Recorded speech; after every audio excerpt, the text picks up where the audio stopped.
Topic का नाम है insurance claim.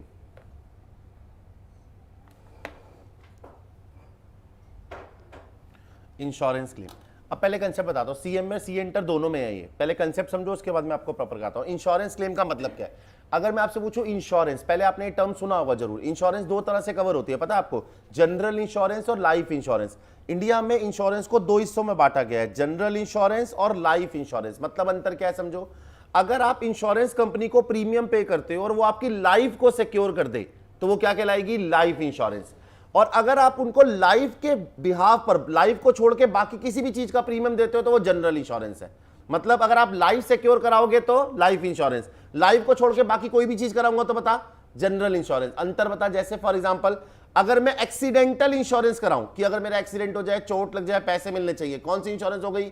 General. Medical insurance कराऊं तो general. Loss by fire, loss by theft, चोरी वगैरह की कराऊं तो जनरल। लेकिन लाइफ की कराऊंगा तो लाइफ। तो इंश्योरेंस को दो ही सेक्टर में बांटा गया है, लाइफ इंश्योरेंस और जनरल इंश्योरेंस। अंतर समझ में आया? दोनों में अंतर क्या है? लाइफ इंश्योरेंस में आप हर साल प्रीमियम देते रहोगे, एक फिक्स पीरियड के बाद आपको आपका सारा पैसा वापस मिल जाएगा, या अगर आप बीच में मर गए तो आपको पूरा पैसा मिल जाएगा। समझे मेरी बात? That is called life insurance. बताओ लाइफ इंश्योरेंस में आपको फुल मनी दो सूरतों में मिलेगी। बताओ दो सूरत कौन सी? या तो मैच्योरिटी पे या फिर मेरा नाम नहीं है यहाँ पे, मतलब बीच में मर जाने पे। समझे मेरी बात? पक्का। जनरल इंश्योरेंस में ऐसा नहीं होता। जैसे मान लीजिए आपने लॉस बाय फायर की इंश्योरेंस कराई, आग लगने की इंश्योरेंस, कि अगर गोडाउन में आग लगी तो इंश्योरेंस कंपनी आपको क्लेम देगी।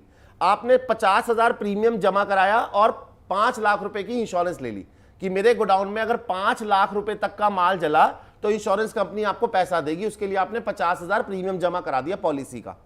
एक पूरा साल बीत गया और आग नहीं लगी, क्या आपके द्वारा जमा कराए गए 50,000 आपको वापस मिलेंगे या खत्म हो जाएंगे? अगले साल आपको दोबारा से प्रीमियम जमा कराना पड़ेगा। अंतर समझ रहा है? जनरल इंश्योरेंस ईयरली बेस्ड होती है, लाइफ इंश्योरेंस ईयरली नहीं होती। आप प्रीमियम जमा कराते रहिए, आपका पैसा एक समय के बाद वापस आ जाएगा। समझे मेरी बात? यानी लाइफ इंश्योरेंस जो होता है वो एनुअली बेस्ड नहीं होती, मतलब इसमें ईयरली का कंसेप्ट नहीं है, ये एन्यूटी बेस्ड होती है। एन्यूटी मतलब आप पैसा जोड़ते रहते हो और एक पीरियड के बाद आपका पैसा वापस आ जाता है। समझा मेरी बात? जैसे मैं बताता हूं यार, मैंने लाइफ इंश्योरेंस ऑलरेडी ले रखी है। मैंने ली थी 2008 में, शायद 8 या 9 में ली थी, 2008 या 9 में ली थी। अब मैं साल के 2 लाख रुपए जमा कराता हूं और मैंने ली हुई है टिल 2040 तक, 2040 तक। अगर 2040 तक मैं जिंदा रहा तो मुझे टोटल 95 लाख मिलेंगे इंश्योरेंस कंपनी से। देख कितना उसका करोड़पति, 95 लेंगे। और अगर मैं बीच में ही निकल गया तो भी 95 मिलेंगे, फिर मुझे नहीं मिलेंगे ना, मैं तो मर चुका हूं। किसको मिलेंगे? मेरे लीगल रिप्रेजेंटेटिव को। अब मेरा लीगल रिप्रेजेंटेटिव कौन है? पहले मेरे पापा थे, फिर मेरी शादी हो गई। देखो जलील कह रही है मेरी वाइफ को, मैडम 2012 में हुई थी, 2013 कौन सी साल में हुई थी? 12 में हुई थी शायद, 15 में हुई थी, 15 में। 2015 में मेरी शादी हो गई। यार कितना बुरा फील हो रहा था कि ना साल भी याद नहीं। 2015 में मेरी शादी हुई, उसके बाद मैंने उस औरत को बना दिया लीगल रिप्रेजेंटेटिव। लेकिन ये बात उसको बताई दी है मैंने कि अगर 95 लाख की पॉलिसी, अगर बता दिया रात को दूध मिलेगा लेकिन जहर वाला, अगले दिन खत्म, पक्का। उसके अलावा ना मेडिकल इंश्योरेंस भी करा रखी है मैंने। मेडिकल इंश्योरेंस क्या है? मैं हर साल के 25,000 जमा कराता हूं और मेरे पास 6 लाख की इंश्योरेंस है। अगर साल में कभी भी बीमार पड़ता हूं तो 6 लाख रुपए तक कवर करके कौन देगा? Insurance company. बट ये 25,000 ना एनुअली वेस्ट हो जाते हैं, मत वेस्ट तो नहीं होते, मतलब अगर मैंने पूरे साल बीमार नहीं होता तो वो 25,000 बेकार, अगले साल के लिए दोबारा 25,000 देने पड़ते हैं। समझे मेरी बात? तो मेडिकल इंश्योरेंस होता है उसका लैप्स पीरियड होता है, यानी जनरल इंश्योरेंस का, और जो लाइफ इंश्योरेंस है उसका लैप्स पीरियड नहीं होता। तो इंश्योरेंस को दो सेक्टर में बांटा। जल्दी बताओ कौन कौन से दो सेक्टर? जल्दी बताओ कौन कौन से? जनरल इंश्योरेंस और अब हमारे कोर्स में जनरल इंश्योरेंस है, लाइफ इंश्योरेंस नहीं है। हमें कौन सी इंश्योरेंस पढ़नी है? जनरल मतलब कौन सी वाली? जिसके अंदर आप लाइफ को सिक्योर कराए या अदर देन लाइफ, आग लग जाना, चोरी हो जाना वगैरह वगैरह, है ना। तो रजिस्टर उठाइए, हैंड डालना इंश्योरेंस क्लेम। एक तो ये चलता नहीं है। इससे पहले क्लास थी क्या आपकी कोई? किसकी?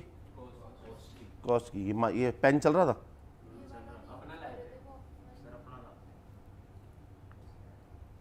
आधे टाइम चलिए छोड़िए। हैंड डालना इंश्योरेंस क्लेम। इस पेन में ही कोई दिक्कत है? हैंड डालेगा इंश्योरेंस। आपको दिख रहा है सामने? पक्का? Insurance claim.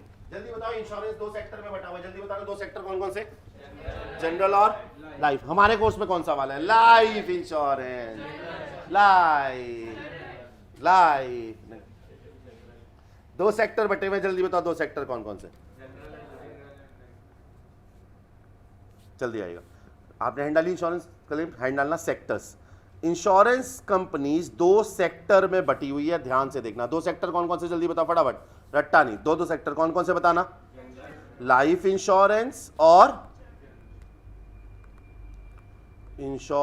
और जनरल इंश्योरेंस। लाइफ इंश्योरेंस हमारे कोर्स में नहीं है, हमें जनरल इंश्योरेंस पढ़ना है, जहां पे लाइफ को छोड़ के बाकी चीजें कवर करते हैं। जनरल इंश्योरेंस को भी ना 3 सेट में बांटा गया है, 3 पार्ट कह लीजिए आप। जनरल इंश्योरेंस को भी 3 पार्ट में बांटा गया है। पहला है फायर इंश्योरेंस, दूसरा है मरीन और तीसरा है miscellaneous. Fire, marine, miscellaneous. General को भी 3 सेक्टर में बांट दिया, फायर, मरीन, मिसलेनियस। फायर मतलब आग से होने वाला नुकसान, मरीन मतलब समुद्री, और मिसलेनियस मतलब बाकी सब। जैसे मेडिकल इंश्योरेंस किस में आएगी बता?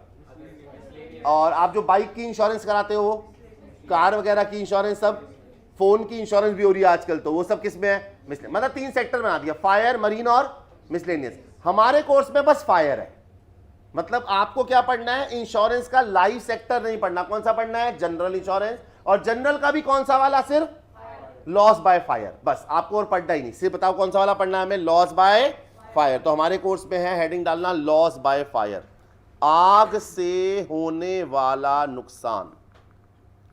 आपके गोडाउन में आग लगी और गोडाउन में जितना माल पड़ा था वो जल गया।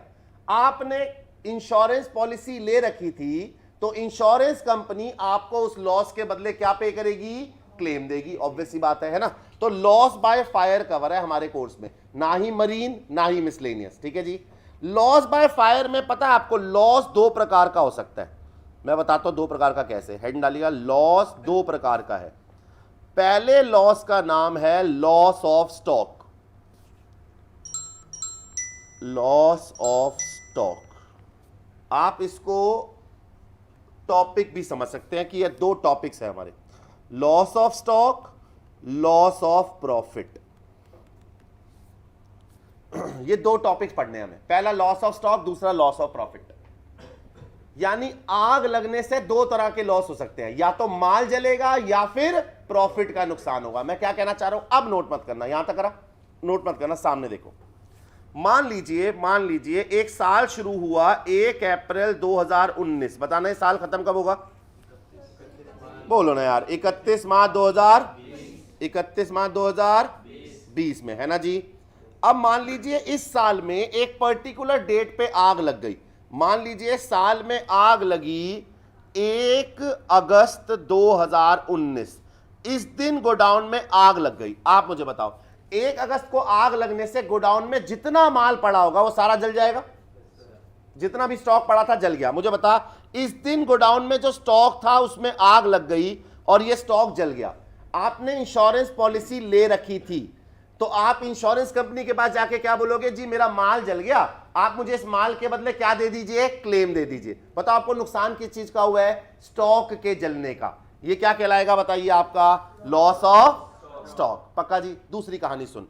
एक बात बताओ, 1 अगस्त को आग लगी, गोडाउन में माल जल गया, सब कुछ खत्म, आपने क्लेम भी ले लिया। क्या अगले दिन से नॉर्मल धंधा चालू? सुबह उठो, फिर से शोरूम, सब कुछ काम एज इट इज सेम?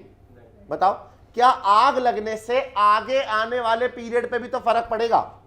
बताइए। आपका मान लीजिए शोरूम जल गया, फैक्ट्री जल गई, तो आप माल बनाओगे कहां, बेचोगे कहां? ऐसा थोड़ी है पीछे आग लगी हुई, नीचे फड़ी पे लगा दिया आपने, ऐसा थोड़ी हो सकता है यार। आप बताओ, बड़ा बिजनेसमैन हो, आप कैसे करोगे? आपको और एडिशनल शोरूम लेना पड़ेगा। आप बताओ, आपका बिजनेस डिस्टर्ब रहेगा नहीं रहेगा? रहेगा ना यार। मैंने एक्सपेक्ट लेकर चला कि 4 महीने बिजनेस डिस्टर्ब रहेगा, अगस्त, सितंबर, अक्टूबर, नवंबर। मैं ये लेके चला 30 नवंबर 19 तक, ये 4 महीने मुझे बिजनेस डिस्टर्ब रहेगा और जैसे काम मैं करता था वैसे काम नहीं कर पाऊंगा।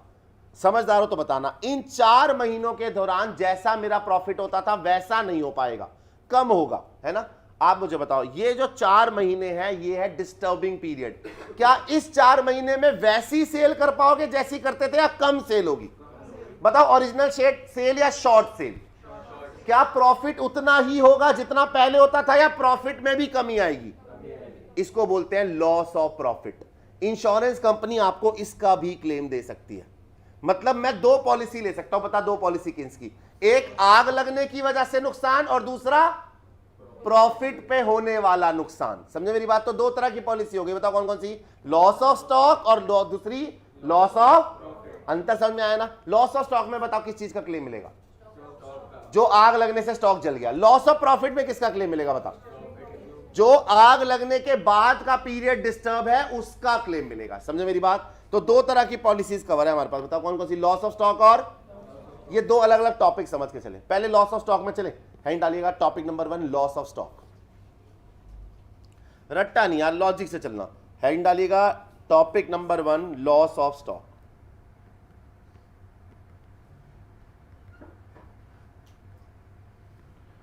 Topic number 1 loss of stock.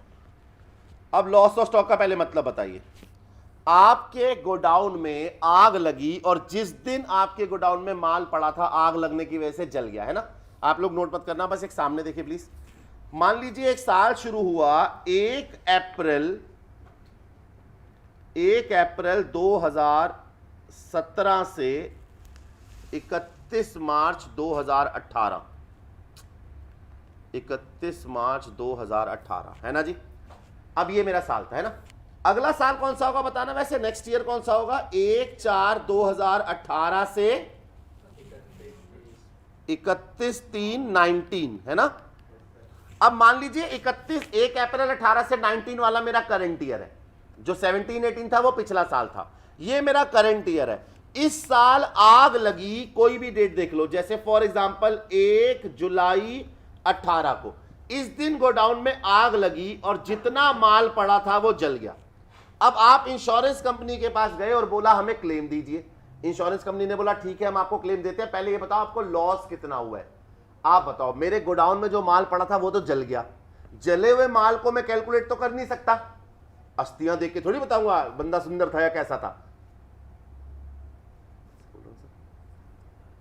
हाँ, आप मैडम क्यों हंस रहे हो?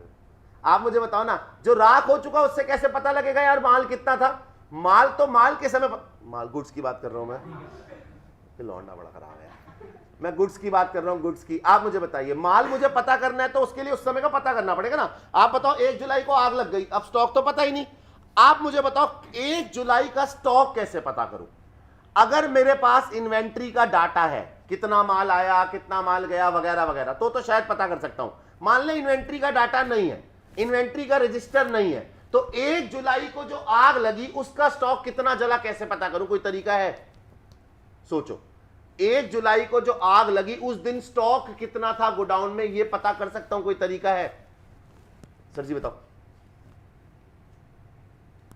कोई तो तरीका होगा, दिमाग तो लगाओ। सर नाम क्या होता है? अनुराग जी सोचो। सर ओपनिंग स्टॉक तो मेरे पास 1 अप्रैल का होगा सर। एक काम एक और ना करो। सर क्या कह रहे हैं, जरा सुनना सर की बात। सर कह रहे हैं मैं ओपनिंग स्टॉक के अंदर परचेज और सेल की एडजस्टमेंट कर लेता हूं, है ना? उससे बेटर तरीका मैं इस पीरियड का एक ट्रेडिंग अकाउंट बना लेता हूं। क्या बोलता है? कौन सा ट्रेडिंग अकाउंट बताना मैं पूरे साल का नहीं बना रहा। ये कौन सा ट्रेडिंग है? 1 अप्रैल 18 साल शुरू होने से आग लगने तक का। बता पूरे साल का या ये 3 महीने का?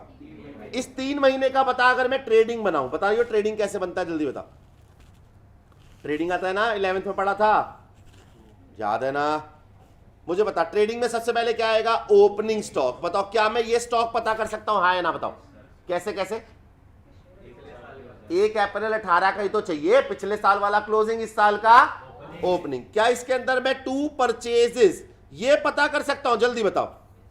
ये कौन सी परचेज है, पूरे साल की या आग लगने तक? आग लगने तक। इसमें डायरेक्ट एक्सपेंस आते हैं, वेजेस वगैरह, ये भी पूरे साल के या आग लगने तक? ये सब तो पता कर सकते हैं। बाय में सेल, बताओ पूरे साल की या आग लगने तक? जल्दी बताइए। आग लगने तक। अब मुझे आप बताओ, आपने ट्रेडिंग बहुत बार बनाया है, आप ये बात बहुत अच्छे से जानते हैं कि अगर मुझे ग्रॉस प्रॉफिट पता लग जाए तो मैं क्लोजिंग स्टॉक निकाल सकता हूं, है ना जी। आप बताओ, क्लोजिंग स्टॉक पता होता था तो ग्रॉस प्रॉफिट बैलेंसिंग आता था। अगर मुझे ग्रॉस प्रॉफिट पता होगा तो क्लोजिंग स्टॉक बैलेंसिंग फिगर आ जाएगा। बताओ क्या सही बोल रहा हूं? आप बस बताओ ये ट्रेडिंग मैंने कैसे बनाया, पूरे साल का या आग लगने तक का? इसके अंदर देख के बता, क्या ओपनिंग स्टॉक पता करना आसान है, हाँ या ना बोलिए? बड़े आराम से। पिछले साल का क्लोजिंग, इस साल का ओपनिंग। परचेजेस, हाँ 3 महीने की परचेज के बिल निकाल के देख लेना। डायरेक्ट एक्सपेंसेस, वेजेस वगैरह, जी हाँ। सेल, जी हाँ। बस मजेदार चीज क्या है, मुझे ग्रॉस प्रॉफिट चाहिए। आप मुझे बताओ, ये ग्रॉस प्रॉफिट अगर मुझे मिल गया तो क्लोजिंग स्टॉक बैलेंसिंग आ जाएगी ना। आप मुझे बताओ ग्रॉस प्रॉफिट कैसे निकलता है, बताओ ग्रॉस प्रॉफिट कैसे निकलता है। ग्रॉस प्रॉफिट के लिए एक फॉर्मूला होता है, पढ़ा है आपने? ग्रॉस प्रॉफिट रेशो को मल्टीप्लाई कर दीजिए किससे? सेल से। तो क्या आ जाएगा बताइए? ग्रॉस प्रॉफिट, है ना जी। सेल मेरे पास है, ग्रॉस प्रॉफिट रेशो चाहिए मेरे को। अगर क्वेश्चन मुझे बोले ग्रॉस प्रॉफिट रेशो 20% है तो मैं सेल का 20% करके निकाल लूंगा, है ना जी। अगर उसने मुझे ग्रॉस प्रॉफिट रेशो नहीं दी तो क्या करूंगा? तब मेरे पास एक रास्ता और है सर, पता है क्या? क्वेश्चन आपको ना पिछले साल का डाटा देगा। आप बताओ मेरे पास पिछला साल कौन सा है? 1 अप्रैल 17 से मार्च 18। इसमें कोई आग नहीं लगी थी, ये पूरे साल का डाटा अवेलेबल है। आप मुझे बताओ, अगर मैं इस पूरे साल का ट्रेडिंग अकाउंट बनाऊं, पूरे साल का ट्रेडिंग, आप मुझे बताओ उस ट्रेडिंग के अंदर क्या मुझे ओपनिंग स्टॉक मालूम होगा? जल्दी बताओ। ये वाला ट्रेडिंग कौन सा है पहले बताओ? ये वाला ट्रेडिंग कौन सा है, एक पीरियड का या पूरे साल का? कौन से साल का? हमारा वाला साल या प्रीवियस ईयर? जल्दी बताओ। क्या मैं इसमें ओपनिंग स्टॉक पता कर सकता हूं, हाँ या ना? बोलो जल्दी फटाफट। कैसे बताओ? 1 अप्रैल 17 का। आप बताओ क्या ये परचेज निकाल सकता हूं? ये कौन सी परचेज होगी बताओ? पर्टिकुलर पीरियड की या पूरे साल की? सेल पता कर सकता हूं, हाँ या ना बोलिए? क्लोजिंग स्टॉक पता कर सकता हूं, जल्दी बताओ। ये क्लोजिंग स्टॉक कौन सा होगा? मार्च 18 वाला। पता इसमें बैलेंसिंग फिगर क्या आएगी? Gross profit. समझदार हो तो बताओ, क्या मैं इस ग्रॉस प्रॉफिट की मदद से रेशो निकाल सकता हूं? कैसे बता? हाँ, जीपी रेशो का फॉर्मूला क्या होता था बता? जीपी रेशो का फॉर्मूला क्या होता था? चल यार, पेन भी अजीब है। जीपी रेशो का फॉर्मूला क्या होता था? ग्रॉस प्रॉफिट अपॉन में सेल इनटू 100। पता मेरे पास जीपी भी है, सेल भी है, मल्टीप्लाई 100 करूंगा, जीपी रेशो आ जाएगी ना। समझदार है तो जवाब दियो। अगर मुझे जीपी रेशो वो ऑलरेडी दे देता है तो मुझे पिछले साल का ट्रेडिंग बनाने की जरूरत नहीं है। बताओ क्यों? मुझे जीपी रेशो दे रखी है, मैं सीधा जीपी डालूंगा, क्या निकल जाएगा बताओ? Closing stock. अगर वो मुझे जीपी रेशो नहीं देता तो मुझे पिछले साल का भी ट्रेडिंग बनाना पड़ेगा। 2 ट्रेडिंग बनेंगे। पता ना पहला ट्रेडिंग कौन सा? पिछले साल का। रट्टा मत मारो, लॉजिक बताओ। पिछले साल का ट्रेडिंग बना क्यों रहा हूं पहले बताओ? ग्रॉस प्रॉफिट रेशो निकालने के लिए। और जीपी रेशो दे देगा तो मुझे उस ट्रेडिंग को बनाने की जरूरत नहीं है। सेकंड वाला ट्रेडिंग, जो ये सेकंड वाला ट्रेडिंग है, ये क्यों बन रहा है बताना? Closing stock. ये कौन सा वाला स्टॉक है बता? Closing stock. जो करंट ईयर छोड़ देना, जिस दिन आग लगी उस दिन का स्टॉक। और ये हमारे पास होगा या जल चुका होगा? इंश्योरेंस कंपनी मुझे इसी स्टॉक का क्लेम देगी। समझे मेरी बात? आशा करता समझ में आया होगा। तो जल्दी बता, 2 ट्रेडिंग बनाने हैं, जल्दी बताइए 2 ट्रेडिंग कौन कौन से? एक का नाम मैं रखूंगा T1। बोलो मेरे साथ, कौन सा? पहले चल तो जाए ये। पहला T1 पिछले साल का ट्रेडिंग। और बता इसका नाम रखेंगे हम T2। बोलिए कौन सा? T2। पक्का? अंतर बता, T1 कौन सा है बताओ? पिछले साल का। कारण क्यों बना रहा हूं? ग्रॉस प्रॉफिट रेशो के लिए। T2 कौन सा बन रहा है बताना? साल के शुरू से लेकर आग लगने। T2 को बनाने का logic, reason, closing stock calculate करने के लिए। आप बताओ T2 तो बनेगा ही बनेगा, T1 जरूरी नहीं है बने। हो सकता है क्वेश्चन में जीपी रेशो दे रखी हो। आशा समझ में आया होगा पक्का।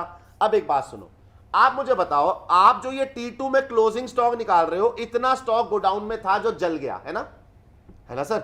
इंश्योरेंस कंपनी आपको इसका क्लेम देगी, है ना?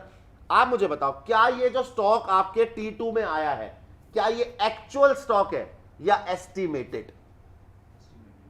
अंतर बताओ, एक्चुअल और एस्टिमेटेड में क्या होता है? एक्चुअल मतलब जो आपने डाटा फिजिकल वेरीफाई करके देखा था कि यही है, और एस्टिमेटेड मतलब जो आपने कैलकुलेट किया। आप मुझे बताओ, क्या ये क्लोजिंग स्टॉक एक्चुअल है या एस्टिमेटेड? एक्चुअल हो ही नहीं सकता। बताओ क्यों? जल गया यार। फिर वही बता, राख से देख के माल कैसे पता करो? गुड्स। राख देख के माल थोड़ी पता कर सकते हैं। समझो मेरी बात? पक्का? आप मुझे बताओ, ये एक्चुअल है या एस्टिमेटेड? अब सुनना मेरी बात, यानी क्लेम कैसे आ रहा है बताना, एक्चुअल बेस पे या एस्टिमेट बेस पे। अब सुनो क्या कहा जाता है, इंश्योरेंस एक्ट में लिखा हुआ है कि T1 और T2 ये दोनों बनाते समय एबनॉर्मल स्टॉक को कंसीडर नहीं करेंगे। आप मुझे बताओ, मैंने T1 बनाया, ध्यान से देखना, ये मैंने T1 बनाया, इसमें से मैंने क्या निकाला बैलेंसिंग फिगर, बोलो ग्रॉस प्रॉफिट, और उससे क्या बना ली, ग्रॉस प्रॉफिट। उसी ग्रॉस प्रॉफिट रेशियो को मैंने T2 में इस्तेमाल किया है ना। आप बताओ ये तो एस्टिमेटेड है ना यार, लास्ट ईयर के जीपी रेशियो को आप इस साल इस्तेमाल कर रहे हो, क्या सेम फिगर्स होंगी, नहीं यार, एक्चुअल डाटा इससे अलग हो सकता है। क्या मैं गलत बोल रहा हूं बताइए, पक्का। अब सुनो, एक्ट कहता है कि T1 और T2 बनाते समय एबनॉर्मल स्टॉक को कंसीडर नहीं करोगे। किसको कंसीडर नहीं करोगे बताओ। अब मैं कहना क्या चाह रहा हूं, ध्यान से देखो, बताओ मैंने ये T1 बनाया है ना, ये T1 बताइए कब का है, इस साल का या पिछले साल का। इसकी परचेज है 5 करोड़, और इस परचेज में 1 करोड़ का माल ऐसा है जो एबनॉर्मल आइटम का है। आप मुझे बताओ, जब मैं T1 बनाऊंगा तो परचेज कितनी लूंगा, 5 करोड़ या 4 करोड़। मेरा सवाल दोबारा सुनो, T1 और T2 बनाते समय एबनॉर्मल आइटम कंसीडर नहीं करेंगे, पक्का जी। अब सुनो, क्या हुआ, क्या हुआ, क्या हुआ, 5 आ रही है ना, सही आ रही है बिल्कुल, ऐसे ऐसे उड़े आ रहा है ना, अच्छा लगना चाहिए। हाँ सर, अब सुनना, मेरा सवाल खराब कर दिया तुमने, मेरा घर पे भी नहीं बोलने देती, यहाँ तुम नहीं बोलने देती, क्या करूँगा, तो तक लूंगा। हाँ अरे फिर भी बोले जा रहा है यार, सवाल छोड़ दे। कहाँ था मैडम मैं, 5 करोड़ किसके बात है, चलो ना, पिछले साल की परचेज थी 5 करोड़, ये परचेज थी पिछले साल की। इस परचेज में 1 करोड़ का माल एबनॉर्मल आइटम का है। अकाउंटिंग इंश्योरेंस एक्ट कहता है कि T1 और T2 बनाते समय एबनॉर्मल आइटम कंसीडर नहीं करनी।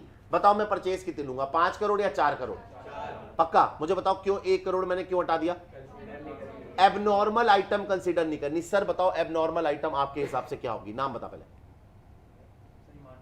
हिमांशु जी क्या हाल है, अच्छा चल बता तेरे हिसाब से what do you mean by abnormal item.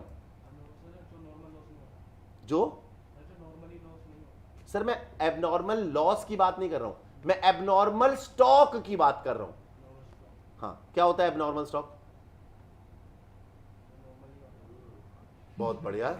Abnormal stock क्या होता है, जो नॉर्मल स्टॉक नहीं होता। Very nice sir. What is public sector company which is not private sector company. Very nice sir, very nice. कोई और सर, एबनॉर्मल स्टॉक क्या हुआ, पहले नाम बता।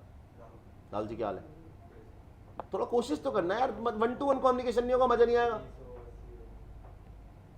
क्या होता है sir abnormal stock, different cost. कैसे यार, माल तो सब अलग अलग कॉस्ट पे ही आता है, तो एबनॉर्मल स्टॉक क्यों बोलेगा।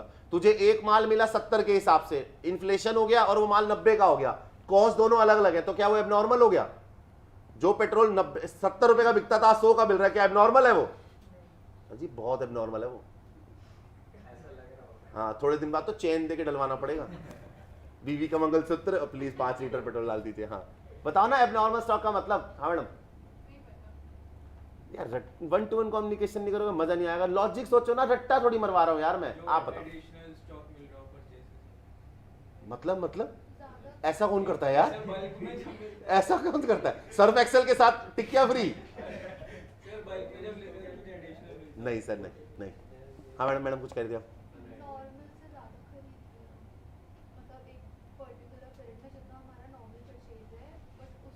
पर स्टॉक तो सेम ही रहेगा ना मैडम। आप माल खरीद रही थी 5 लाख करोड़ रुपए, आपने 1 करोड़ एक्स्ट्रा माल खरीदा, अब ये कहना चाह रहे हो ना, बट है तो वो नॉर्मल स्टॉक ही ना।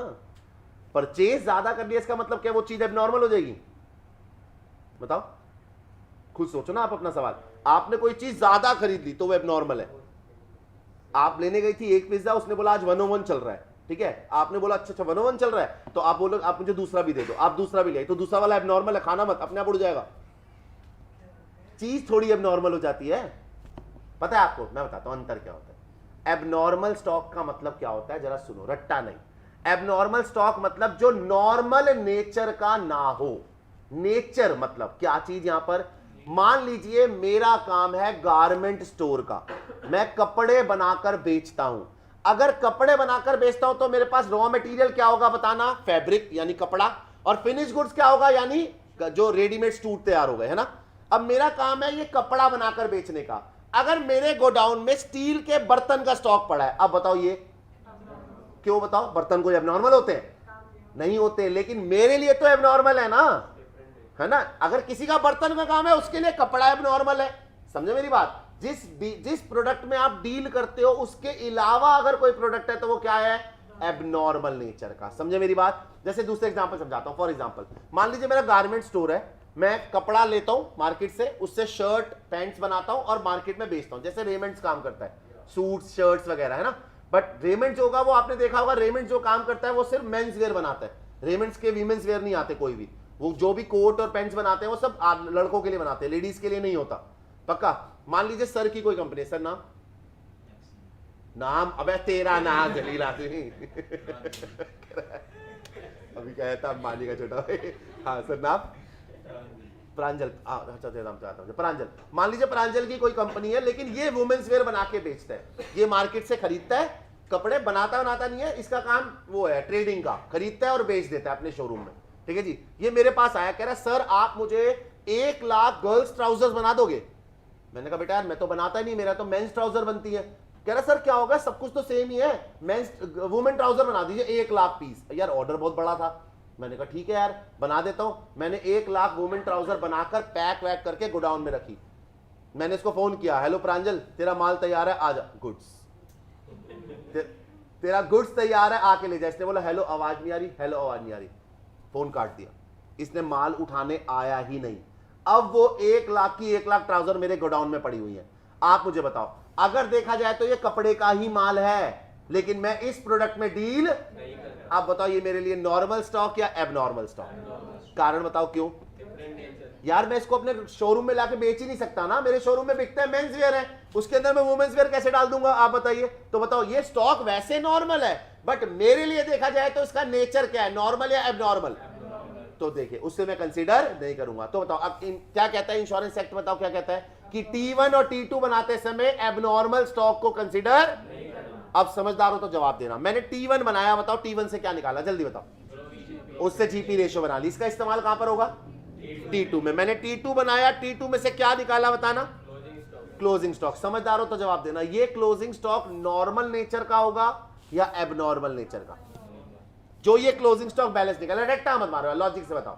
आप बताओ ये जो T2 में क्लोजिंग स्टॉक बैलेंस निकला है ये नॉर्मल है या एबनॉर्मल? क्यों एबनॉर्मल क्यों नहीं? एबनॉर्मल तो मैंने लिए ही नहीं ना। T1 और T2 बनाते समय मैंने एबनॉर्मल को कंसीडर, तो जो ये बचा है वो कौन सा वाला है? नॉर्मल नेचर वाला। मतलब ये वो स्टॉक है जो नॉर्मल नेचर का था और जल गया, है ना जी। समझदार हो तो जवाब देना। जब आग लगेगी तो गोडाउन में सिर्फ नॉर्मल स्टॉक जलेगा या एबनॉर्मल भी जलेगा? यार आग लगेगी, आगे थोड़ी बोलेगी ओ लड़कियों की पैंट पे नहीं लगूंगी, ऐसा थोड़ी होता है यार। मैडम बस बस बिखरना नहीं। आप खुद सोचो, आग लगेगी तो सिर्फ नॉर्मल स्टॉक जलेगा या सारा माल जलेगा? तो सुनो, मेरे को 3 स्टेप करने हैं टोटल। स्टेप नंबर 1 T1 बनाइए, समझे मेरी बात। ये रहा आपका स्टेप नंबर 1। क्या बनाइए? T1 से क्या निकालिए, जल्दी बोलो यार, रट्टा नहीं। GPR। वैसे GP से GPR। T2 बनाइए, उससे क्या निकालिए बताइए? Closing stock. ये कौन सा स्टॉक होगा? Normal stock. आप बताओ जब गोडाउन में आग लगेगी तो खाली नॉर्मल स्टॉक जलेगा या एबनॉर्मल भी जलेगा? और ये जो हमने स्टॉक निकाला है ये सिर्फ नॉर्मल नेचर का है ना जी। स्टेप नंबर 3 देखो। स्टेप नंबर 3 में मुझे निकालना है टोटल लॉस। क्या निकालना है मुझे? सर मेरे पास जो ट्रेडिंग मैंने बनाया उसको मैंने विदाउट एबनॉर्मल निकाला, यानी मैं जो क्लोजिंग स्टॉक निकाल रहा हूं दिस इज एस्टिमेटेड ना, और एस्टिमेशन ना नॉर्मल बेस पे लगाई जाती है, एबनॉर्मल पे लगाई नहीं जाती। इसलिए हम एबनॉर्मल को अलग रखते हैं, सिर्फ नॉर्मल स्टॉक निकालते हैं as a balancing figure. Abnormal की हमारे पास कैलकुलेशन पहले से रेडी होती है। यार एबनॉर्मल वो माल है ना जो तुझे पता होगा गोडाउन में कितना है, और दूसरी बात एबनॉर्मल जो माल है उसकी इतनी ज्यादा वेराइटी नहीं होगी तेरे पास, है ना। ऐसे थोड़ी होगा, अब तुझे पता है ये बेचारा मेरे पे 1 लाख पीस बनवा गया था, यही वाला पड़ा हुआ है, तो इसकी कैलकुलेशन की जरूरत ही नहीं है, समझे सर। हाँ, और वैसे आग लगने के बाद सब बराबर ही हो जाता है sir, I agree, but sir calculation तो अलग अलग करेंगे ना। ठीक है सर, सामने देखिएगा प्लीज। अगला काम है तेरा टोटल लॉस निकालना, स्टेप 3। पहले बता स्टेप 1 में क्या निकाला हमने, जल्दी बताओ। T1 के साथ GPR। स्टेप 2 में, स्टेप नंबर 3 किसका नाम पढ़ो, टोटल लॉस। कैसे निकालूंगा जरा सामने देख। सबसे पहले लूंगा नॉर्मल स्टॉक। बताओ ये कहां से आया होगा, जल्दी बताओ। ये जो T2 से आया था, है ना जी। इसमें ऐड करूंगा एबनॉर्मल स्टॉक। ये कौन सा स्टॉक होगा बताना, कौन सा वाला, जल्दी बताइए। एबनॉर्मल, ये कौन सा वाला था बताना, जो गोडाउन में पड़ा था लेकिन इसे T1 और T2 बनाते समय कंसीडर नहीं किया गया। बट इसमें भी आग तो लगेगी ना, और इंश्योरेंस कंपनी इसके पैसे भी देगी। दोनों को ऐड करके बताइए क्या पता लगेगा, total stock. Total stock sir, ठीक है, समझे मेरी बात। मतलब इतना स्टॉक मेरे गोडाउन में था, है ना जी, है ना जी, पक्का। अब सुनो, मान लीजिए मेरे पास 40 लाख रुपए का नॉर्मल स्टॉक था, 10 लाख का एबनॉर्मल था। टोटल माल कितने का जला, 50 लाख, ठीक है जी। अब मुझे बताओ, आग लगी गोडाउन में, 50 लाख का माल जल गया। कुछ माल ऐसा होगा जो आधा जला होगा, कुछ माल ऐसा होगा जो थोड़ा 70% जल गया होगा। यानी अब जो बचा है वो कूड़ा कबाड़ है, सेल्वेज बोलते हैं जिसको, है ना जी। मैंने कबाड़ी वाले को बुलाया, मैंने बोला भाई ये सब कबाड़ उठा। कबाड़ी वाले ने सारा कबाड़ उठाया और उसके मुझे 50,000 दे दिए। आप मुझे बस ये बताओ, कबाड़ी वाला जो आपको ये पैसे दे के जा रहा है 50,000, एक तरीके से आपकी लॉस की रिकवरी है ना, गलत बोल रहा हूं क्या, बताओ। आपका जितना माल जला था उसका कूड़ा कबाड़ा आपका सेल्वेज वैल्यू की तरह बिक गया। अब मुझे बताओ, जो सेल्वेज वैल्यू बिकी एक तरीके से क्या है, वो आपकी लॉस की रिकवरी। आप बस इतना जवाब दीजिए, क्या आपको टोटल स्टॉक अगर जितना गोडाउन में पड़ा है, इंश्योरेंस कंपनी सारा पैसा दे देगी या सेल्वेज वैल्यू हटाकर? क्यों सेल्वेज हटाकर, क्यों यार, वो तो रिकवरी हो गई ना, आपको लॉस थोड़ी हुआ। तो टोटल स्टॉक में से माइनस किया जाएगा सेल्वेज वैल्यू। कौन सी वैल्यू बताइए, समझदार हो तो जवाब देना, रट्टा मत मारना। अगर मैं कबाड़ी वाले को नहीं बुलाता, सर आप बताना, कबाड़ी वाले को नहीं बुलाता, इंश्योरेंस कंपनी वाले को बुलाया, सारी कैलकुलेशन दिखाई, उसे बोला ये रहा गोडाउन, देख ये सारा माल जला हुआ है। मैंने कोई कबाड़ी वाले को नहीं बुलाया, इंश्योरेंस वाले को कह रहा हूं ये सारा तू ले जा। आप मुझे बताओ, क्या मुझे रिकवरी हुई या नहीं हुई? लॉजिक सोच, रट्टा मत मार। सुन, मेरे यहां गोडाउन में माल जला, नॉर्मल भी जला, एबनॉर्मल भी जला। अब मैंने कबाड़ी वाले को नहीं बुलाया, जो माल बचा हुआ पड़ा था वो यहीं पड़ा है जला हुआ। मैंने इंश्योरेंस कंपनी वालों को बुलाया और बोला मेरे को क्लेम दे दो, और ये जो सेल्वेज वाला माल है मुझे नहीं बेचना, तुम ले जाओ।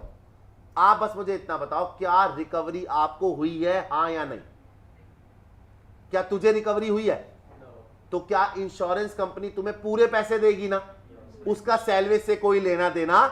बता, यहां सेल्वेज माइनस कब करूंगा, जब सेल्वेज मैं बेचूं या सेल्वेज इंश्योरेंस कंपनी को दे दूं? बताओ कारण, बताओ माइनस करने का कारण क्या है, रिकवरी। और रिकवरी कब होगी बताओ, जब मैं बेचूंगा। और अगर मैं यही कबाड़ उठा के इंश्योरेंस कंपनी को दे दूं तो पूरी वैल्यू मिलेगी यार। समझे मेरी बात? सिंपल सी बात सुनो, इसको आपको मैं आपकी लाइफ से बताता हूं। आप लोगों ने कभी बाइक की इंश्योरेंस कराई है? कराई है आप में से बाइक है किसी के पास? ठीक है सर, कौन सी बाइक है सर? Apache sir. नई वाली पुरानी वाली? नई वाली। एक बार भी ठोकी है अभी तक? नहीं, मैं ऐसा नहीं कह रहा सर, टचवुड, लेकिन मान लो सर, अरे मान लो सर आप ऐसे निकले, इधर से बस आई, इधर से जीप, आगे से गाड़ी, आप बीच हेलमेट वेलमेट था, मतलब कहानी तो बना दे यार। तुम इधर से बस, इधर से जीप, आगे से गाड़ी, सर आप कूद गए थे, पहले आप कूद गए थे और गाड़ी बीच में ऐसे, जैसे कार्टून में होता है, एकदम फ्लैट हो गई सर, फ्लैट हो गई। लेकिन खुदा टेंशन मत लीजिए, आपने इंश्योरेंस करा रखा था। आप बताओ वो सारा का सारा गाड़ी जैसे मर्जी उठा के कहां ले जाओगे? Insurance company. इंश्योरेंस कंपनी को बोलोगे भैया ये गाड़ी टूट गई है, इसको ठीक करके दीजिए। आपकी मान लीजिए 0 डेप इंश्योरेंस है, इंश्योरेंस कंपनी आपसे 1 रुपया भी नहीं लेगी, आपकी पूरी गाड़ी ठीक करके देगी। मान लीजिए पूरी गाड़ी ठीक करेगी, तो जो पुराना कबाड़ था क्या वो आपको वापस करेगी या अपने पास रखेगी? क्यों आपको वापस क्यों नहीं करेगी? अगर आप बेच के रिकवरी करोगे तो आपको क्लेम कम मिलेगा। अगर आपको क्लेम पूरा चाहिए तो वो बचा हुआ स्क्रैप आपको नहीं मिलेगा। समझे मेरी बात? पक्का कंसेप्ट समझ में आया? मुझे बताओ यहां से सेल्वेज माइनस क्यों हो रहा है? क्योंकि हमें रिकवरी हो रही है, और अगर हमें रिकवरी हो ही नहीं रही तो सेल्वेज माइनस नहीं करूंगा। आशा तो समझ में आएगा? पक्का, रट्टा नहीं, लॉजिक समझ में आया? बता, स्टेप नंबर 1 में क्या बना रहा हूं मैं? T1। स्टेप नंबर 2 में स्टेप नंबर 3 में लॉस निकाल रहा हूं, कैसे निकालूं? Normal stock plus abnormal stock, total stock में से क्या माइनस कर रहा हूं? पक्का जी, रट्टा नहीं। अब मेरी बात सुनना ध्यान से, सर आप सुनना, आप जवाब देना, ठीक है। मान लीजिए आपके गोडाउन में 50 लाख का माल पड़ा था नॉर्मल, 10 लाख का पड़ा था एबनॉर्मल। गोडाउन में टोटल स्टॉक 60 लाख रुपए का। आपको पता है ये बात, ऑलरेडी पता है। आप रात को सो रहे थे, गार्ड का फोन आया कि गोडाउन में आग लग गई है। आप दौड़ते दौड़ते पहुंचे, आपने आग देखी, आपको याद आया आपने इंश्योरेंस करा रखी है। आपके पास दो ऑप्शन, सुनना, आप, मैं ऑप्शन दे रहा हूं, आप बताना क्या करोगे। पहला ऑप्शन, आप सारे फायर एक्सटिंग्विशर उतारोगे, फायर ब्रिगेड को फोन करोगे और आग बुझाने की कोशिश करोगे, पहला ऑप्शन। दूसरा ऑप्शन, आप गार्ड को बोलोगे काम कर, 2 पैग लेकर आ और 4 आलू और शकरकंदी ला जल्दी फटाफट, और वहां बैठ के शकरकंदी बंदी कर, स्वीट पोटैटो वो भुन के आराम से 2 पैग लगा के खाना खाओगे। आप मुझे बताइए कौन सा ऑप्शन सेलेक्ट करोगे सर? क्यों सर, दूसरा क्यों नहीं? ऐसा क्यों सर? आप बताओ, आपके पास तो इंश्योरेंस है ऑलरेडी, क्या टेंशन है आपको?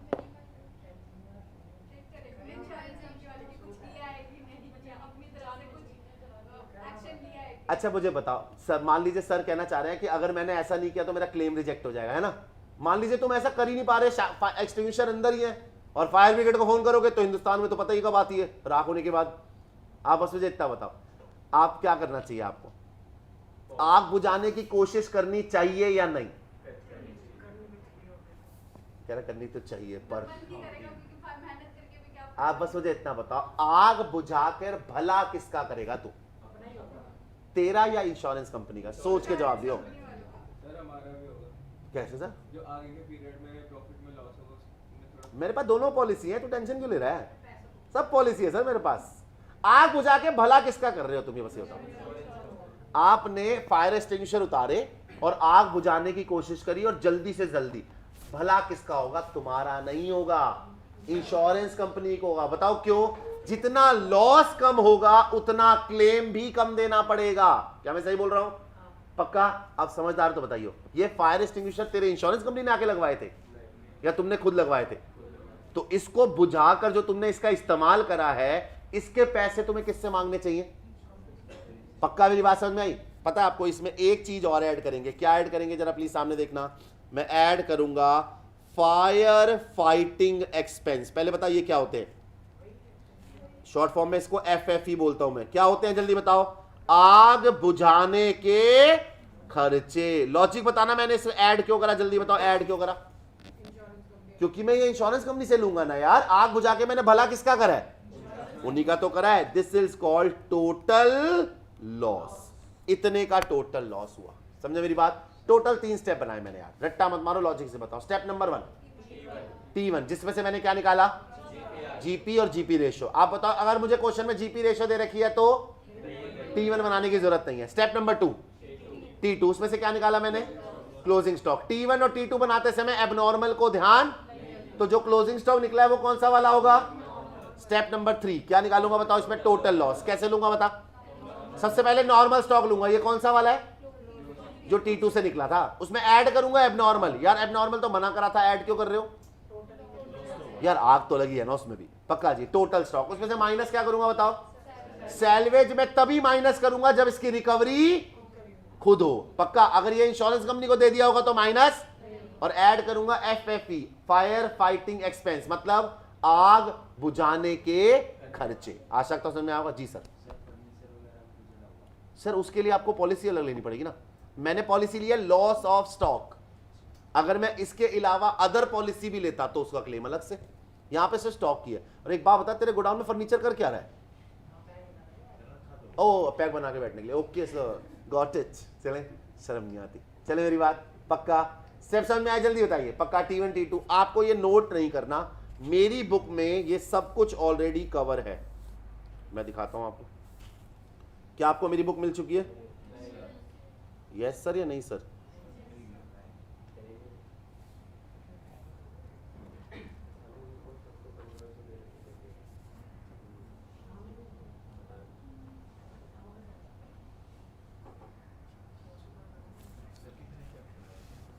सर बहुत सारे। अच्छा बताने भी जाएंगे? 18 चैप्टर है सर।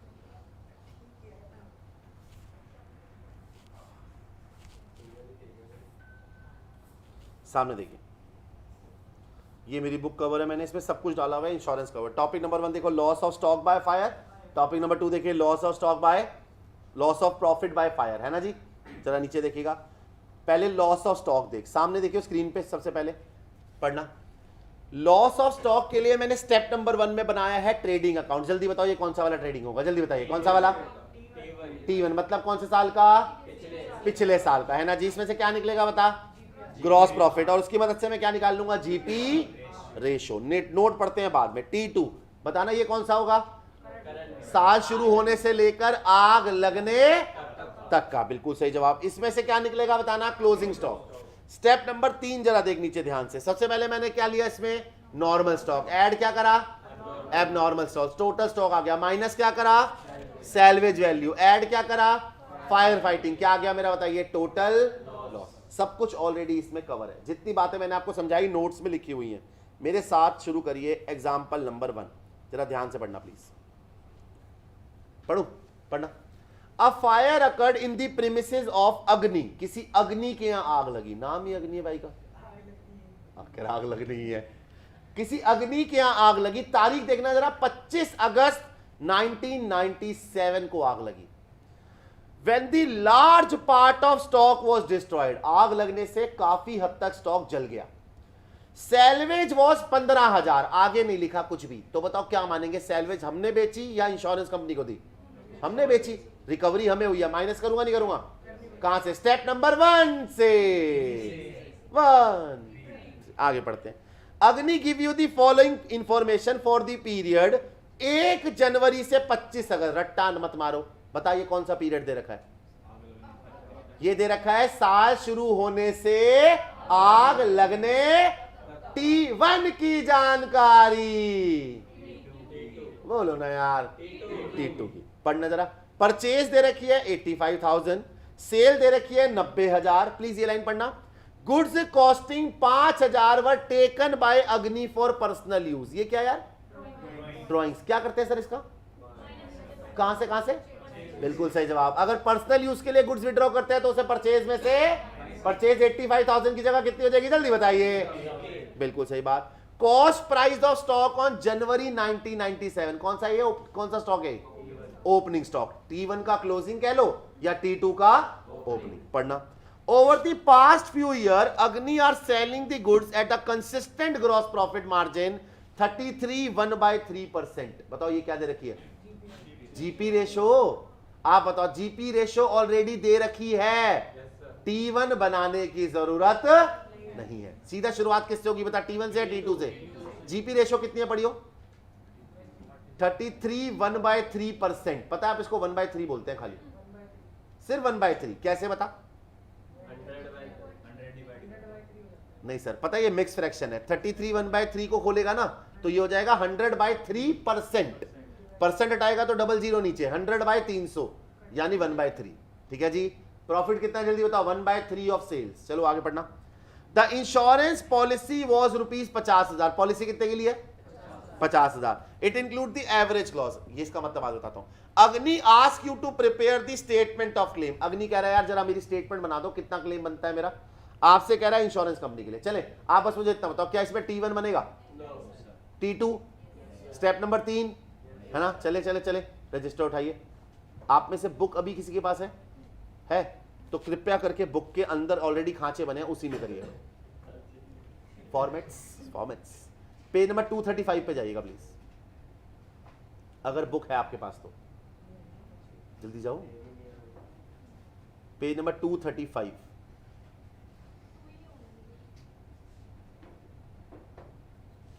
पेज नंबर शायद 235 के अलावा अलग भी हो सकता है, देखना कौन सा है, 232, अच्छा पेज नंबर 2, क्या बात कर रही हो, इतनी आगे डाल दी मैंने चैप्टर, पेज नंबर 2 पे तो नहीं है, तुम CMA की किताब है क्या तुम्हारी, तो अलग अलग कैसे हो सकती है, अरे मैम मैं पेज नंबर बोल रहा हूँ यार, आप इंडेक्स में से देख रही हो, तुम्हें मिल गया ना, बहुत बढ़िया। चले हम कंफ्यूज करी जा रही, चले चले, जिसके पास बुक है वो बुक में करना, बुक में फॉर्मेट्स ऑलरेडी बने होते हैं तो बुक में ही करना है, और जो गरीबों के पास बुक नहीं है वो रजिस्टर उठा लीजिए। चले, मतलब गरीबों मतलब ऐसे, एक तो मैं इतनी मेहनत करके तुम्हें पूरी बुक में खांचे बना के देता हूँ।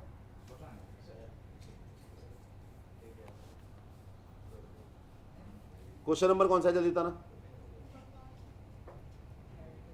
क्वेश्चन नंबर 1 है ना? हाँ वही की बात है। सर बुक प्लीज़, अगर आप रजिस्टर में कर रहे हैं तो ऐसा लिख दीजिएगा उसके ऊपर कि ये मेरी बुक का है, क्योंकि अगर हम मॉड्यूल के क्वेश्चन करेंगे ना तो कंफ्यूजन हो सकती है। ठीक है, चले चले, आप बस मुझे बताओ, मुझे क्लेम निकालना है। क्लेम निकालने के लिए सबसे पहले क्या चाहिए मुझे? T1, बट उसकी जरूरत नहीं है, है ना? क्यों T1? तो क्योंकि जीपी रेशियो दे रखी है। शुरुआत T1 से या T2 से, जल्दी बताइए। मैं ट्रेडिंग अकाउंट बनाऊंगा,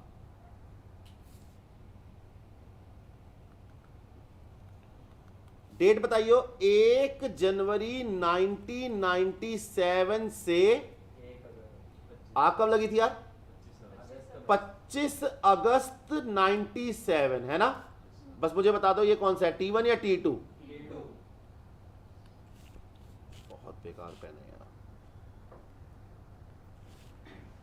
आइए,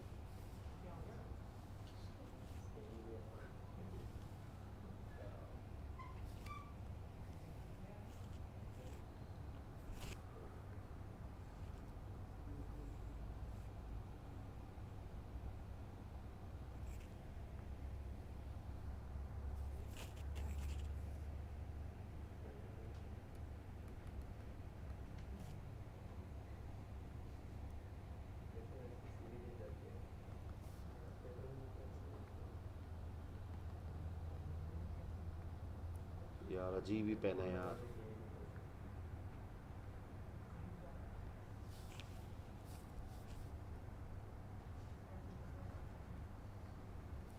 हद है यार।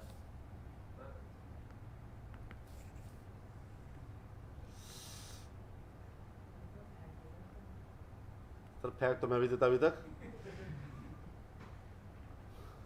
इंश्योरेंस नहीं हो रहा। नहीं सर, वो क्या है ना, मैं ऐसे ही था सर, गुस्सा आ जाता था दो मिनट में मेरे को, चीज़ उठा के फेंकता था मैं। फिर मेरी शादी हो गई सर, फिर ना मैंने गुस्सा सहना सीख लिया सर।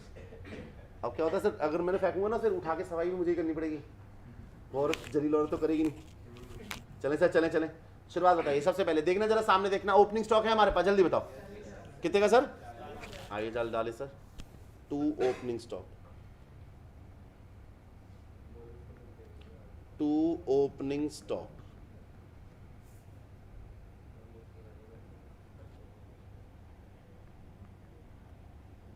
बैठ चल जा यार।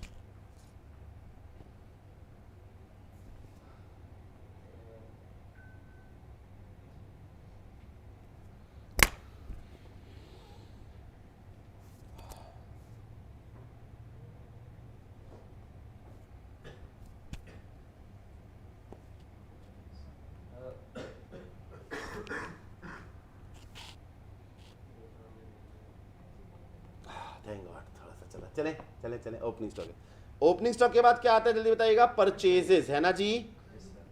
परचेजेस याद है कितनी दे रखी थी? 85,000, है ना जी? अच्छा मैं अंदर लिख रहा हूं इस 85,000 को, पता है क्यों? क्योंकि इसमें से ड्राइंग्स थी ना 5,000 की, माइनस करना प्लीज। ड्राइंग 5,000, बाहर बताना परचेज कितनी आ जाएगी अब? क्या कोई डायरेक्ट एक्सपेंस था, वेजेस वगैरह ऐसा कुछ नहीं? सेल दे रखी थी यार बाय में, सेल बताना प्लीज। बाय सेल, सेल है हमारे पास 90,000।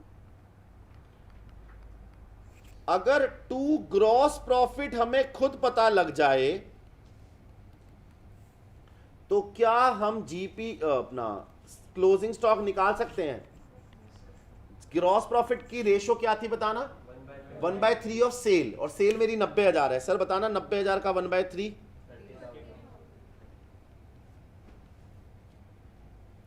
30,000।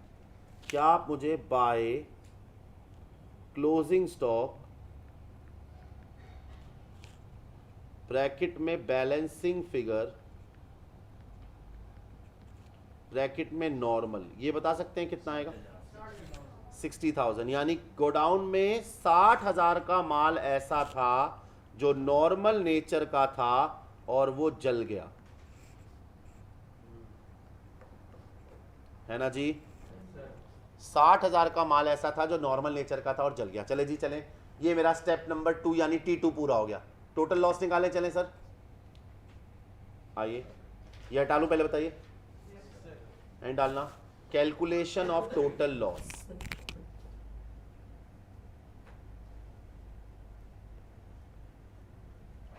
Calculation of total loss.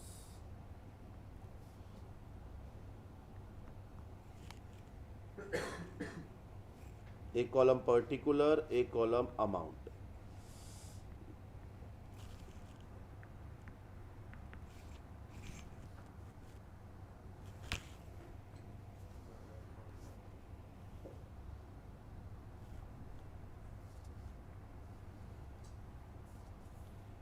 चलिए सर, क्या आप मुझे नॉर्मल स्टॉक बता सकते हैं कितना है सर हमारा नॉर्मल स्टॉक?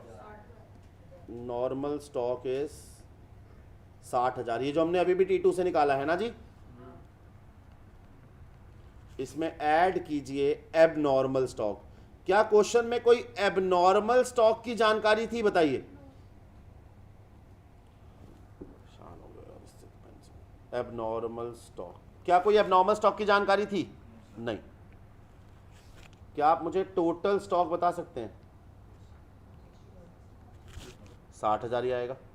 क्वेश्चन में देखिए क्या कोई सैलवेज है?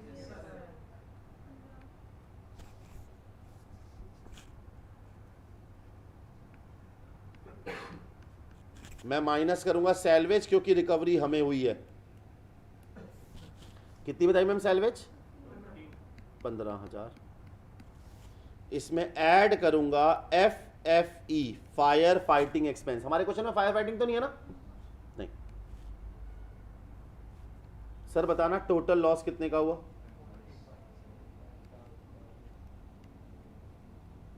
कितना सर?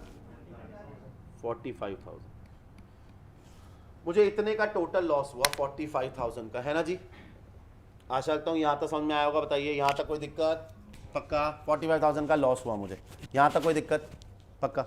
अच्छा मुझे बताओ, क्वेश्चन में एक बार पढ़ के देखना यार, क्लेम कितने, पॉलिसी कितने की थी? पॉलिसी मैं दिखाता हूं आपको, पॉलिसी कितने की थी, सामने स्क्रीन पे देखिए। पॉलिसी थी 50,000 रुपए की, है ना जी। पॉलिसी है 50,000 रुपए की। तो यार कमाल है यार, पॉलिसी 50,000 की है ना। आपको नुकसान कितने का हुआ जरा पढ़ना? 45,000 का। आपने ये लाइन जरूर सुनी होगी, इंश्योरेंस कंपनी कभी पूरा पैसा नहीं देती, है ना। हमारे केस में हमें नुकसान कितने का हुआ और पॉलिसी कितने की है? इंश्योरेंस कंपनी पैसा कितना देगी बताओ? 50,000 या उससे भी कम? पहले समझ ले, 50,000 की पॉलिसी है, 45,000 का लॉस हुआ, तो पहली बात तो इंश्योरेंस कंपनी 50 तो देगी नहीं। कारण बताओ, जब लॉस ही कम का हुआ है तो पॉलिसी से ज्यादा थोड़ी मिल सकता है। आप मुझे बताओ, नुकसान हुआ 45 का, इंश्योरेंस कंपनी 45 देगी या उससे भी कम? बट आपने तो सुना है ना इंश्योरेंस कंपनी पैसा पूरा नहीं देती, तो 45 मिलेगा या 45 से भी कम मिलेगा? तुम मांगोगे मिलेगा कितना ये बता? पता है आपको, इंश्योरेंस कंपनी आपको 45 से भी कम देगी। उसका भी एक लॉजिक है, पता है क्यों? गलती इंश्योरेंस कंपनी की नहीं है, गलती हमारी होती है। हमारी क्या गलती होती है? एक बार स्टेप नंबर 3 पे आना वापस। स्टेप नंबर 3 में मैं आपसे दो चीजें पूछ रहा हूं, बस मुझे दो चीजें बताओ। बताना गोडाउन में टोटल स्टॉक कितने का था? टोटल स्टॉक 60,000 का। तेरे गोडाउन में 60,000 का माल था, तुमने पॉलिसी कितने की करा रखी है? बस ये बताओ। क्या तुमने अपने गोडाउन का सारा स्टॉक इंश्योर्ड कराया था क्या? जब तुमने पॉलिसी ही कम की लिया है तो क्या तुम्हें क्लेम भी पूरा मिलेगा या क्लेम भी कम मिलेगा? समझे मेरी बात? तो बताओ, इंश्योरेंस कंपनी आपको कम पैसा देती है, ये गलती इंश्योरेंस कंपनी की नहीं है, गलती किसकी होती है? हमारी। क्या गलती होती है बताओ? हम पॉलिसी ही कम की लेते हैं, हमें पॉलिसी ज्यादा की लेनी चाहिए। बता गोडाउन में कितना माल पड़ा है तुम्हारे हिसाब से? सामने देखो, तो पॉलिसी कितने की लेनी चाहिए थी? 60,000 की। अगर मैं पॉलिसी 60,000 से कम की लूंगा तो क्लेम पूरा मिलेगा या क्लेम भी कम मिलेगा? जरा सामने देख के बताओ। मैंने 60,000 के बदले पॉलिसी ली है 50 की, कितने परसेंट पॉलिसी लिया बता सकते हो? कितने परसेंट? गोडाउन में 60,000 का माल है, पॉलिसी 50,000 की ली है, कैसे निकालोगे?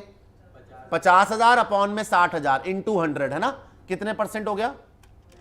50,000 अपॉन में 60,000 इंटू 100, 83.33%। इतनी परसेंट पॉलिसी ली है, तो क्या आपको पूरा क्लेम मिलेगा या क्लेम भी 83.33 मिलेगा?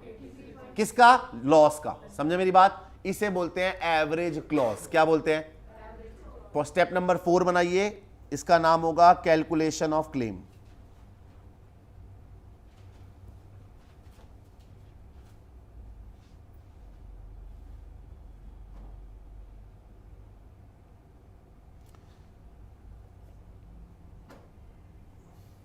यार ये हद है यार, चल ही नहीं रहा। आप लोग हैंड डालिए कैलकुलेशन ऑफ क्लेम। चले, आप पहले मुझे बताओ क्लेम पूरा मिलेगा या प्रोपोर्शनेट मिलेगा? क्लेम का फॉर्मूला ली, claim equals to policy upon में total stock into total loss.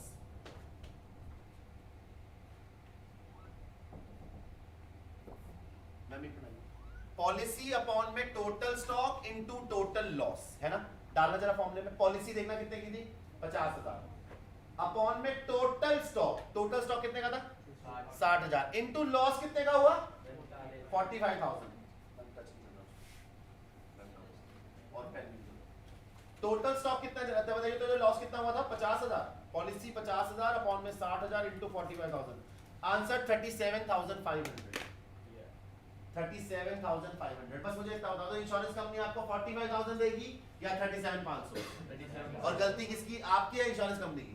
हमारी। कारण बताओ। हमने इंश्योरेंस क्लेम कम लिया है, पॉलिसी कम की है। आशा करता हूं समझ में आएगा। टोटल 4 स्टेप हो गए, जल्दी बता 4 स्टेप कौन कौन से? पहला स्टेप जल्दी बताओ। T1 किस लिए बनाऊंगा? जल्दी बताओ। जीपी रेशियो निकालने के लिए। T2 बताइए किस लिए बनाऊंगा? क्लोजिंग स्टॉक निकालने के लिए। स्टेप नंबर 3 में क्या निकालूंगा बताइए? Total loss. और स्टेप नंबर 4 में क्या निकालूंगा? क्लेम। आशा करता हूं समझ में आएगा। पक्का? कोई दिक्कत? T1 और T2 बनाते समय आप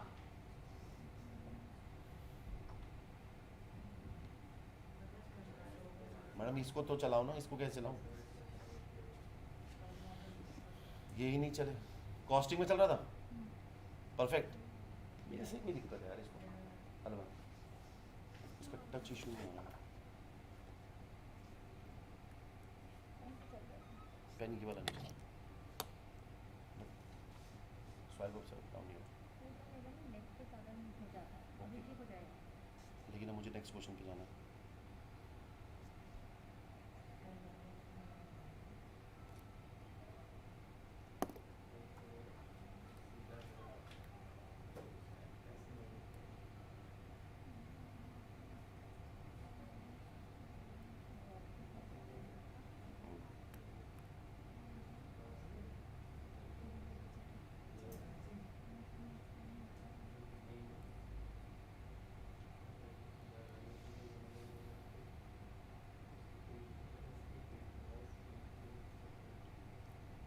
तो मार ले पीछे बैठ के आराम से। हैं, रुक जा।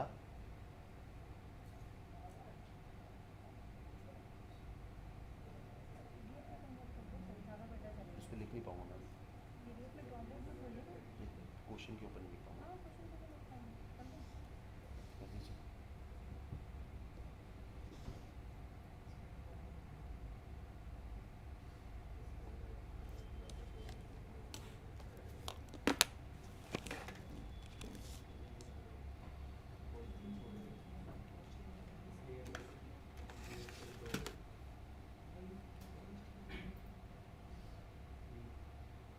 नेट का इशू है।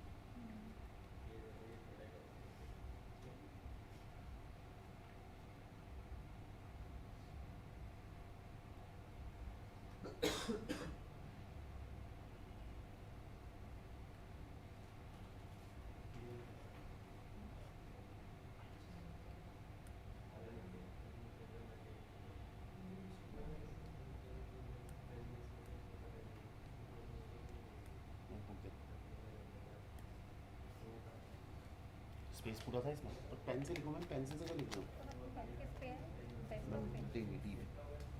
D drive, desktop, copy sir, C M enter insurance claim ऊपर वाला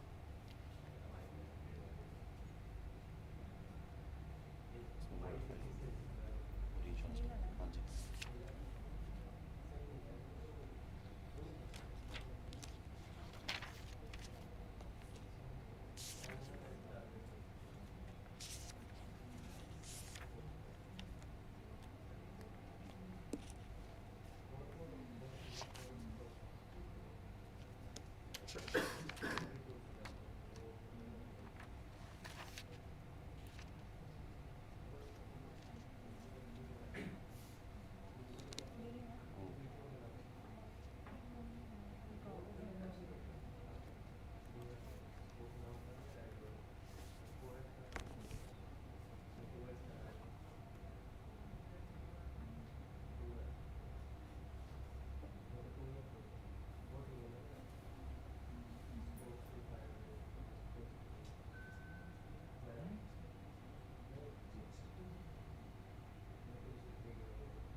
टच का इशू आ रहा है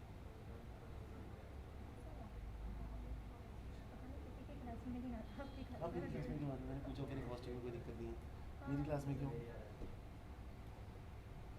मैं ऐसे ही चला रहा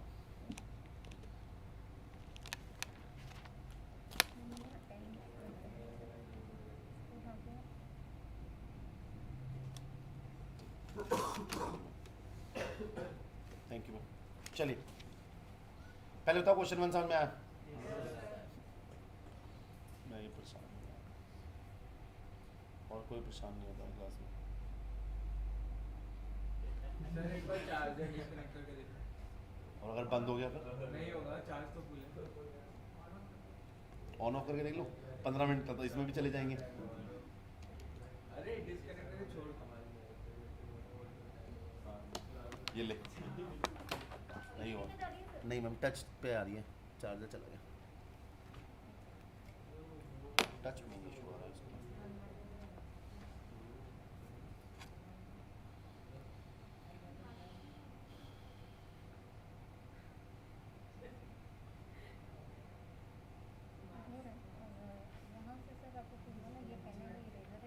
वो तो उसकी जगह मुझे पेन चाहिए टच ऊपर नीचे जा रहा है बीच में रुक जाता है ना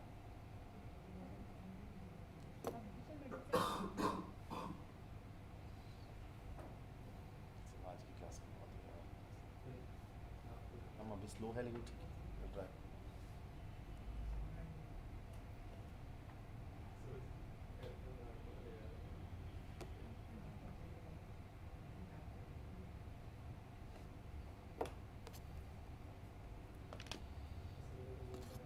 मुझे लिखना नहीं है मैं वैसे करके उससे कर लेता हूँ ना कीपैड से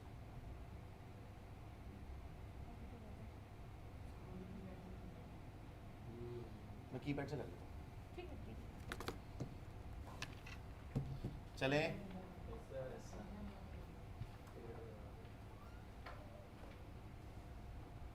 पहले तो सामने दिख रहा है एग्जाम्पल नंबर 1 छोड़ एग्जाम्पल नंबर 2 क्या जल्दी फटाफट पढ़ना एग्जाम्पल नंबर 2 पढ़ना टेक्नोलॉजी साथ टेक्नोलॉजी नहीं इसमें उसकी दिक्कत नहीं है वाईफाई इशू है वाईफाई तो कुछ कोई कोई कंट्रोल नहीं कर सकता वो तो मोदी जी भी नहीं कर सकते मेन इशू क्या है इसके साथ वाईफाई कनेक्ट है ना तो वाईफाई इसको और इसको कनेक्ट करता है अगर वाईफाई में डिस्टर्बेंस आएगी तो ये टच खत्म हो जाता है इसका तो लग रहा हम झूठ बोल रहे हैं बाद में तो जरा बाद चले चले चले चर्चा बंद चलिए एग्जांपल नंबर 2 देखना। On 12 June 2006 a fire occurred in the premises of N R Patel. किसी एनआर पटेल के यहाँ आग लगी सर, तारीख देख लेना 12 जून 2006। अब पेपर मर्चेंट, भाई साहब पेपर मर्चेंट थे, most of the stock were destroyed. भाई आग लगी और पेपर का काम था तो जलेगा तो इकट्ठा ही जलेगा। Stock of the salvage 11,200। कितने का सैल्वेज है देखिए। इन एडिशन, पहले बताओ इन एडिशन का मतलब इसके अलावा, इसके अलावा stock was salvage in the damage condition and is value of that condition was rupees 10,500। पहले बताओ ये क्या है, ये भी तो सैल्वेज ही है, दोनों सैल्वेज आपके। जरा सैल्वेज पहले क्या दी थी आपको 11,200 और ये इसके एडिशन में डैमेज वाला है, ये किसकी वैल्यू क्या है 10,000, दोनों को जोड़ दे तेरी सैल्वेज है। बताइए 11,200 और 10,500 21,700, ये तुम्हारे लिए क्या है बताओ सैल्वेज वैल्यू। आगे पढ़ना प्लीज। किताबों से जानकारी देखो क्या दे रखी है। स्टॉक दे रखा है दिसंबर 2005 का, बताओ ये क्या हो गया ओपनिंग स्टॉक।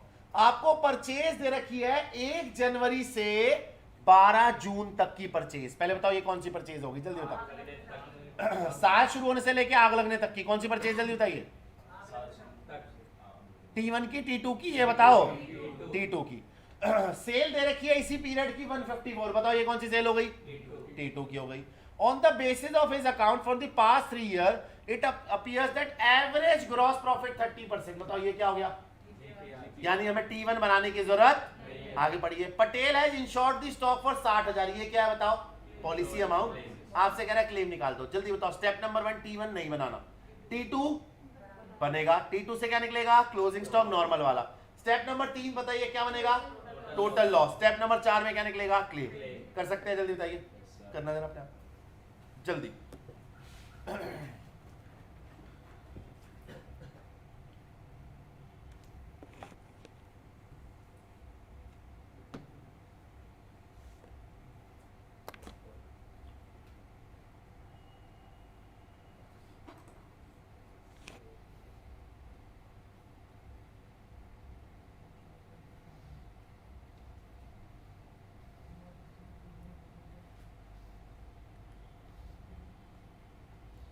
मैं चलूं, मैं कराऊं साथ में, नहीं मैं कैसे कराऊंगा, टच ही नहीं चलेगा तो। हाँ मैम देखो ना टच, मुझे wide zoom in zoom out ही नहीं हो रहा। सेम जैसी दिक्कत उस दिन आ रही थी ना भैया। चलिए आप लोग शुरू करो जल्दी फटाफट। पहले ये ना सामने देख, जल्दी बनाओ। पहले T2 क्या हो गया, कोई नहीं गुस्सा नहीं, जल्दी आइए। ओपनिंग स्टॉक डालना पहले। ओपनिंग स्टॉक कितना है हमारे पास देखिए 83,500।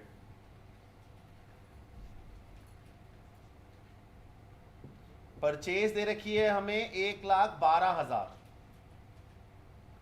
सेल है 1,54,000 और जीपी रेशो 30%। पहले बताओ 30% किसका, जल्दी बताइए। 154 का 30% 46,200। GP 46,200, GP 46,200। डाटा नहीं है ना उसमें,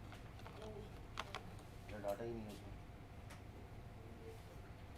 अभी तो लेता हूँ, कंटिन्यू कराता हूँ, देखते हैं इसके बाद, इसके बाद अभी देखते हैं। मेरा डाटा उसमें मुझे ट्रांसफर करना पड़ेगा।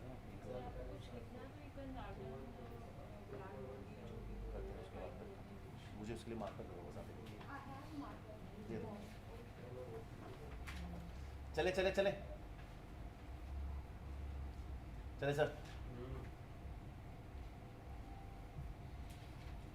स्टेप नंबर जल्दी बता, क्लोजिंग स्टॉक कितना है 46,200 प्लस 1,12,000 प्लस 83,500 माइनस क्लोजिंग का 87,700 आया मेरा क्लोजिंग स्टॉक नॉर्मल। ये आ रहा है। Step number 2 calculation of total loss. Step number 2 calculation of total loss.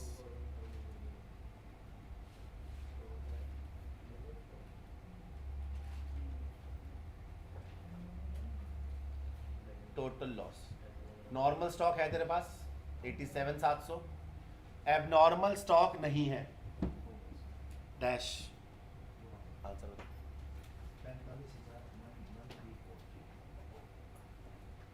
Normal stock नहीं है, टोटल स्टॉक भी ये आ जाएगा 87,700 है ना। सैलवेज, मैं उसको प्रॉपर फॉर्मेट से रखता हूँ, नॉर्मल टोटल स्टॉक है उसके ऊपर सैलवेज माइनस कीजिए, सैलवेज कितनी है,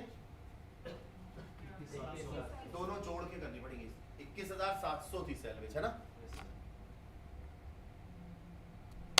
सैलवेज 21,700। फायर फाइटिंग तो नहीं है ना,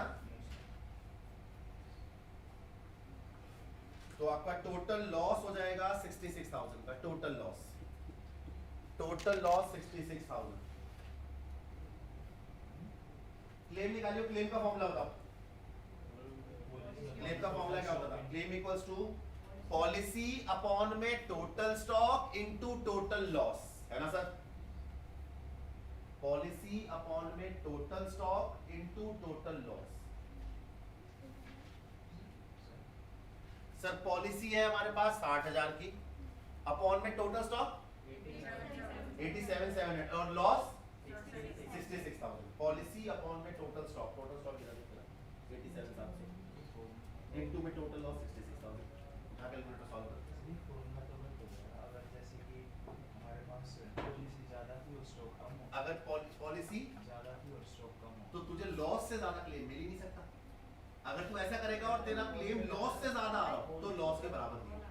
हाँ तू सही बोल रहा है, अगर क्योंकि मैथमेटिकल फॉर्मूला है, अगर तू लगाता है और ऊपर नीचे हो जाएगा तो दिक्कत हो जाएगी। हाँ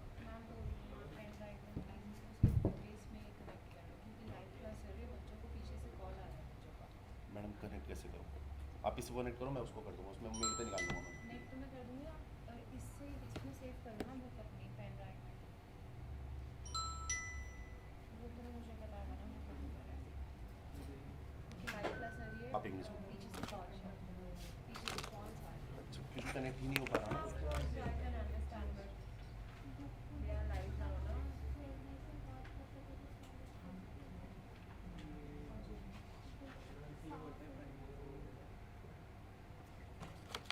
और ये वाला AW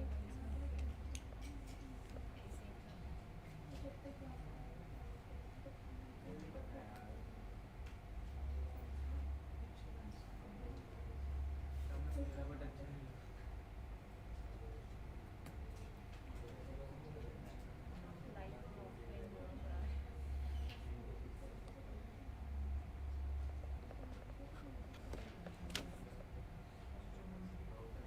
डाटा केबल भी लगी है, अच्छा इस पर टच हो रहा है।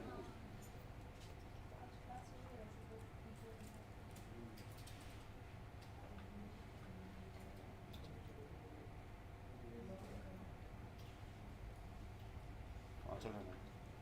हाँ मैं वो कर रही हूँ, एक सेकंड से ये वाली वायर इसके अंदर जाएगी, मैं आप ये वाला लैपटॉप हटा दूँ, हटा रही हूँ ये वाली वायर, मुझे ये रखने की स्पेस तो दो। हाँ जी मैं एक सेकंड सर, आप इसको ये वाली वायर कनेक्ट कीजिए। कौन से वाले पोर्ट हाँ में, यहाँ इसमें। इसके ऊपर ही, हाँ जी।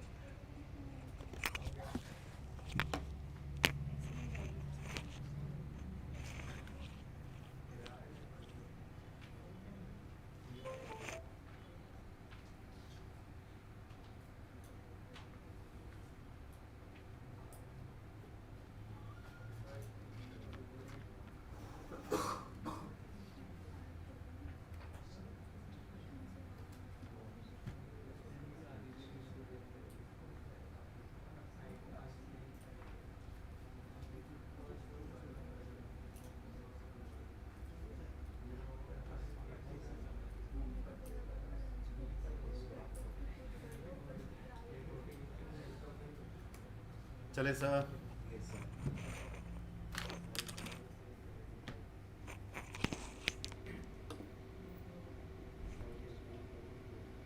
साईं कृपा इंश्योरेंस क्लेम, साईं कृपा कहाँ से आ गया?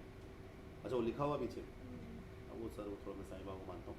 चलिए एग्जाम्पल नंबर 2 समझ में आया? चले सर, चलिए एग्जाम्पल नंबर 2 समझ में आया? आपका क्लेम कितना आया था बताना? 45,154। चलिए मेरे साथ,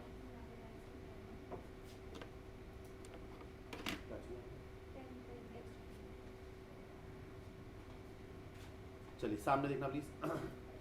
एग्जाम्पल नंबर 3 पे आइएगा प्लीज। 3 नहीं, पहले 4, 3 बकवास है, 4 देखना। 4 बड़ा प्यारा क्वेश्चन है यार, बहुत प्यारा, बहुत प्यारा, मेरे दिल के अति करीब। 2016 में आया था ये, 16 या 17 में पेपर में आया था, और जिस साल ये आया था ना, ये 16 मार्क्स का आया था।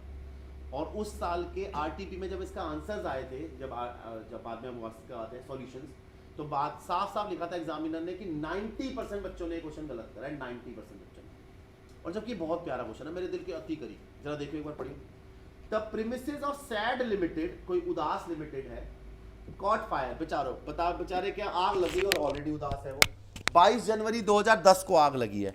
The firm made accounts on 31 March each year. बताओ किताबें कब बनाई जाती हैं? 31 मार्च ईच ईयर को। On 31st March 2009, the stock was 13,27,200 as against 9,62,200 on March 08. तुझे दो स्टॉक दे रखे हैं, एक मार्च 08 का, एक मार्च 09 का। मतलब एक दे रखा है T1 का ओपनिंग और एक दे रखा है T1 का क्लोजिंग, यानी इसमें T1 बनेगा। समझो मेरी बात? आगे देखना। परचेज दे रखी है 1 अप्रैल 09 से डेट ऑफ फायर तक। बताइए कौन सी परचेज है, जल्दी बताओ।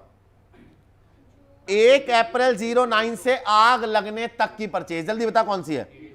ये T2 की परचेज है ना जी? भाई इसमें तो लिखना बड़ा मुश्किल हो जाएगा, छोड़ो ना। कौन सी है जल्दी बताओ? T1 की, T2 की? जल्दी बताइए। T2 की। आगे कह रहा है as against 45,25,000 for the full year 8-9। ये कौन सी वाली है बताओ? यानी आपको दो परचेज दे रखी है, T2 की और T1 की। सेम आगे पढ़ो, सेल भी दे रखी है। कह रहा है and corresponding sale figure was 4917 and 52। बताओ पहली वाली हो गई T2 की, दूसरी वाली T1 की। अब बताओ आपके T1 T2 दोनों जानकारियां है ना जी? अब पढ़ना जरा, मजेदार कहानी यहां से शुरू हुई। You are given the following information, आपको यह जानकारी दे रखी है, पढ़ना। इन जुलाई 2009, पहले बताओ जुलाई 2009 कौन सा साल हो गया? T1 में आएगा T2 में आएगा? ये बताओ। T2 में आएगा। पढ़ियो क्या कह रहा है T2 में। Goods costing 1 lakh were given as advertising purpose, no entries being made in the books. बताओ जी, 1 लाख रुपए का माल आपने एडवर्टाइजमेंट की तरह बांटा। अरे भाई चैरिटी की तरह बांटो, एडवर्टाइजमेंट की तरह बांटो, या पर्सनल यूज के लिए ले जाओ, तीनों का एक ही काम होता है। बताओ क्या? परचेज में से कौन सी परचेज में से माइनस करोगे? T1 वाली या T2 वाली? T2 की परचेज कितनी थी देखियो, 34,80,000, इसमें से 1 लाख माइनस कर लियो, है ना जी? मुश्किल थोड़ी है। अगला पॉइंट पढ़ो, मजेदार पॉइंट है ये वाला, बहुत प्यारा पॉइंट है। ड्यूरिंग द ईयर 9-10, पहले बताओ 9-10 किसकी बात कर रहा है? T2 की। T2 में clerk misappropriated the unrecorded cash sales. मतलब आपका कोई क्लर्क है, उसने कैश सेल की चोरी करी, उसे रिकॉर्ड ही नहीं किया।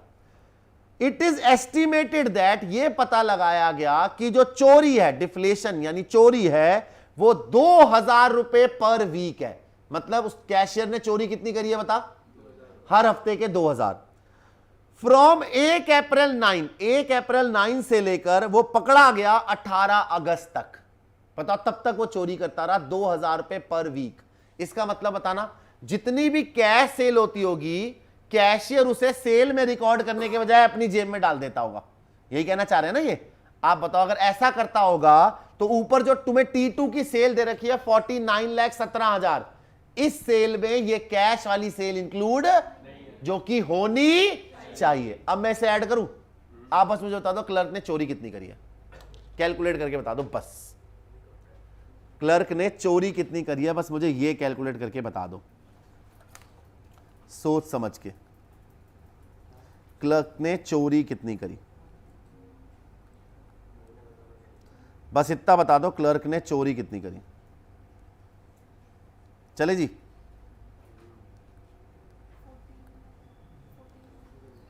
क्लर्क ने चोरी कितनी करी? कितनी मैम? कैसे निकाला? पता है इसका बड़ा आसान सा तरीका है, सिंपल सा तरीका। आप बताओ उसने क्या बोला? 2,000 पर वीक, है ना? और चोरी कब से करी है बताना? 1 अप्रैल से लेकर 18 अगस्त तक। जरा एक बार दिन गिने जैसे मैम ने करा। अप्रैल के कितने दिन है जरा बताना? अप्रैल के 30, आगे देखना, मई के कितने दिन होंगे बताना, 31, जून के 30, जुलाई के 31 और अगस्त के 18, है ना। जरा डेज कितना गिनना, कितने डेज की चोरी हुई, 30, अप्रैल, मई, जून, जुलाई और अगस्त के 18, 140 डेज तक चोरी होती रही, है ना जी। पहले मुझे बताओ ये 140 वीक है या डेज? अगर मैं इसको डिवाइड बाय 7 कर दूं तो क्या वीक निकल जाएगा ना। यानी बताओ चोरी कितने हफ्ते हुई, 20 वीक चोरी हुई और हर हफ्ते के 2000 चोरी हुए। बताना कितने रुपए की चोरी हुई होगी, आप बताओ। जो मुझे T2 की सेल दे रखी है उसमें मुझे 40,000 ऐड करना पड़ेगा, है ना जी, पक्का। आप बताओ 2016 में 90% बच्चे ये 40,000 ही नहीं निकाल पाए। है क्या इसमें? 1 अप्रैल से 18 अगस्त तक चोरी हुई, भाई तब के दिन गिन लो, डिवाइड बाय 7 करके वीक बना लो और उसको 2000 से मल्टीप्लाई कर लो। मुश्किल है क्या बताइए? आशा तो समझ में आया होगा, पक्का सर, कुछ दिक्कत? पढ़ना। फ्रॉम द फॉलोइंग इंफॉर्मेशन, आपको कह रहा है नीचे दी गई इंफॉर्मेशन की मदद से आपसे कह रहा है स्टॉक निकाल दीजिए, मतलब टोटल स्टॉक मांग रहा है, आगे की जानकारी नहीं, मतलब क्लेम व्लेम नहीं मांग रहा, सिर्फ क्या मांग रहा है, यानी T1 T2 और स्टेप 3 बनाना है। चले शुरू करना। एग्जाम्पल नंबर 4, आइए मेरे साथ, एग्जाम्पल नंबर 4।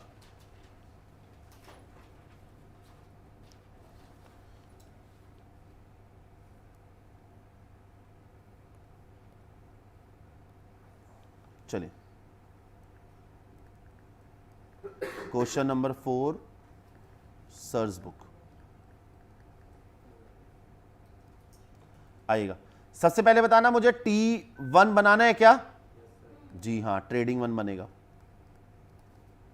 Trading account. पिछला साल कौन सा था, पिछला साल कौन सा था? 1 अप्रैल 2008 से 9, नहीं 7 से 8 यार, नहीं 8 से 9 था, 8 से 9। 1 अप्रैल 08 से 31 मार्च 09, है ना जी। T1 खांचे बनाइए प्लीज।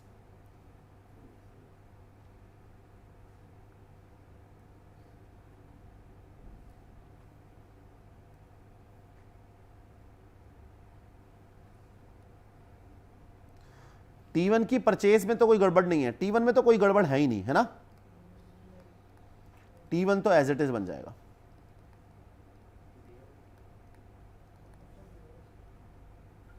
चले सर, सबसे पहले टू ओपनिंग स्टॉक, क्वेश्चन में जाइए। T1 का ओपनिंग देखना, T1 है 8-9 से, तो 31 मार्च 2008 का ओपनिंग कितना था जरा देखिए, 9,62,200। ठीक है सर, ये रहा, देख मार्च 2008 का डालना, 9,62,200, 9,62,200। टू परचेजेस, पहले बताओ T1 की परचेज में कोई दिक्कत थी, कोई एडजस्टमेंट वगैरह नहीं। T1 की परचेज है कितनी बताना,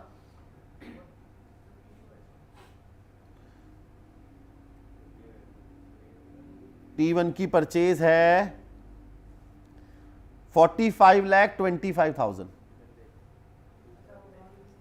45,25,000। डायरेक्ट एक्सपेंस तो कोई नहीं है, क्या आप इसकी सेल डाल सकते हो? इसकी सेल है 52 लाख।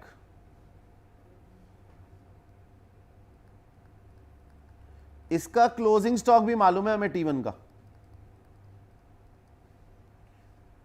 क्लोजिंग स्टॉक है 13,27,200, 13,27,200। कोई भी डायरेक्ट एक्सपेंस नहीं है। बताओ डायरेक्ट एक्सपेंस नहीं है तो बैलेंसिंग फिगर ग्रॉस प्रॉफिट आएगा, है ना जी, बोलते नहीं है ना जी। बैलेंसिंग फिगर बताना, 52 13,27,200 माइनस 9,62,200 माइनस 45, सर कितना, 10,40,000।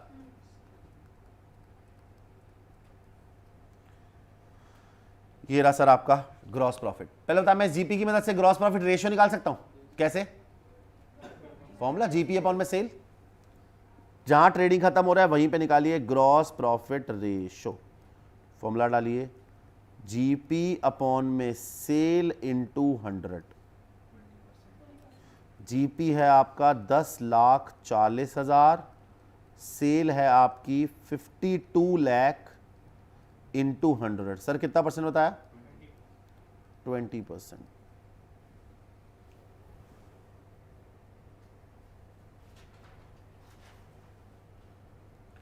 चलो सर, T2 भी बनेगा ना?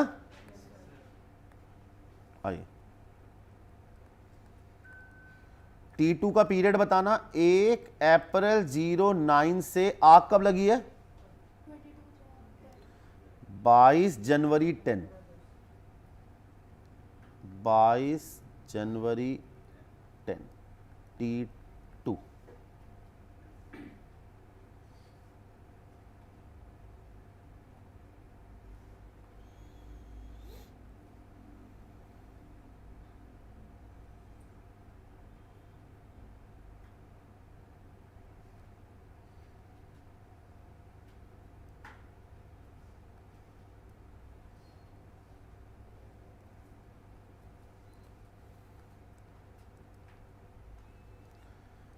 सर इस T2 का ओपनिंग बताओ जल्दी फटाफट।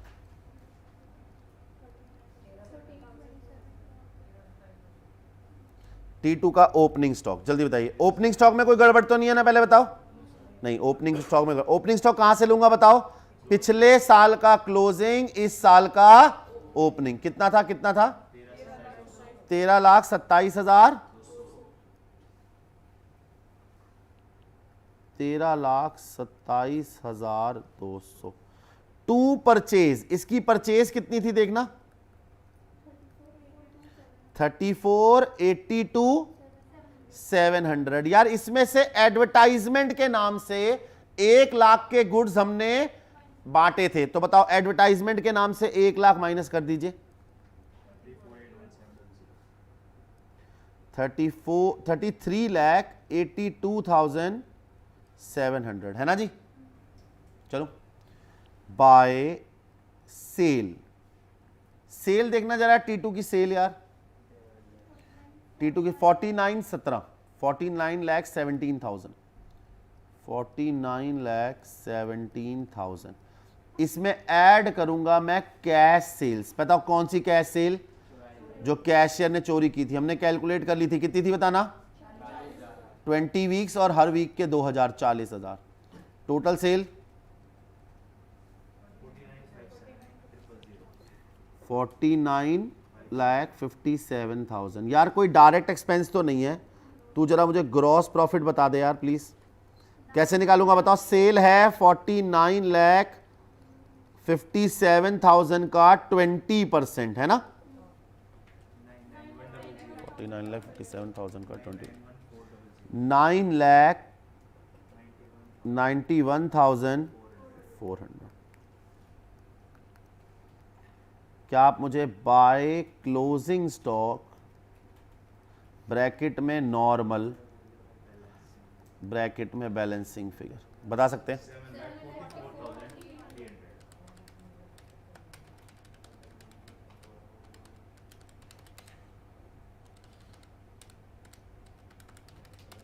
7,44,300। इतने का स्टॉक गोडाउन में बच पड़ा है जो जल गया था, और ये नॉर्मल स्टॉक है ना जी? पक्का? आगे स्टेप 3 मत करिए, क्योंकि बताओ क्यों? ना तो हमारे पास सैलवेज है, ना ही पॉलिसी है, ना फायर फाइटिंग है, यहीं छोड़ दीजिए। कोई दिक्कत बताइए? पक्का? ये है आपका एग्जाम्पल नंबर 4। आगे चलूं जल्दी बताइए। हाँ नहीं, 8 नंबर का। उस समय पे 16 का आता था यार, अब 8 का आता है। 8 मार्क्स से ज्यादा और क्या लेगा तू? 16 नंबर का चाहिए तुझे क्वेश्चन? शर्म नहीं आती है ही क्या इस क्वेश्चन में? 16 नंबर। एक बार एग्जाम्पल नंबर 6 देखिएगा please. Example number 6 please. On 20 October 2009 the godown and premises of Aman limited were affected by fire. Aman limited के यहां आग लगी 20 अक्टूबर 9 को। From the salvage account record the following information available. जरा ध्यान से पढ़ना, किताबों की जानकारी क्या क्या अवेलेबल है। पहला पढ़ना, स्टॉक दे रखा है मार्च 09 का। देखो आग लगी है अक्टूबर 09, ये रहा अक्टूबर 09। स्टॉक है मार्च 09 का, इसका मतलब T2 का ओपनिंग या T1 का क्लोजिंग बोल सकता हूं, है ना जी। कितना दे रखा पढ़ना, 2 लाख, अंदर ब्रैकेट में पढ़ियो क्या कह रहा था, @10% लोअर देन दी कॉस्ट। मतलब बताना क्या ये 2,16,000 ओरिजिनल वैल्यू पे है या गलती से 10% कम है। पढ़ो, 10% लोअर देन कॉस्ट का मतलब क्या है कि ये ओरिजिनल वैल्यू पे है या 10% कम है। आपको इसे ओरिजिनल वैल्यू पे लाना है।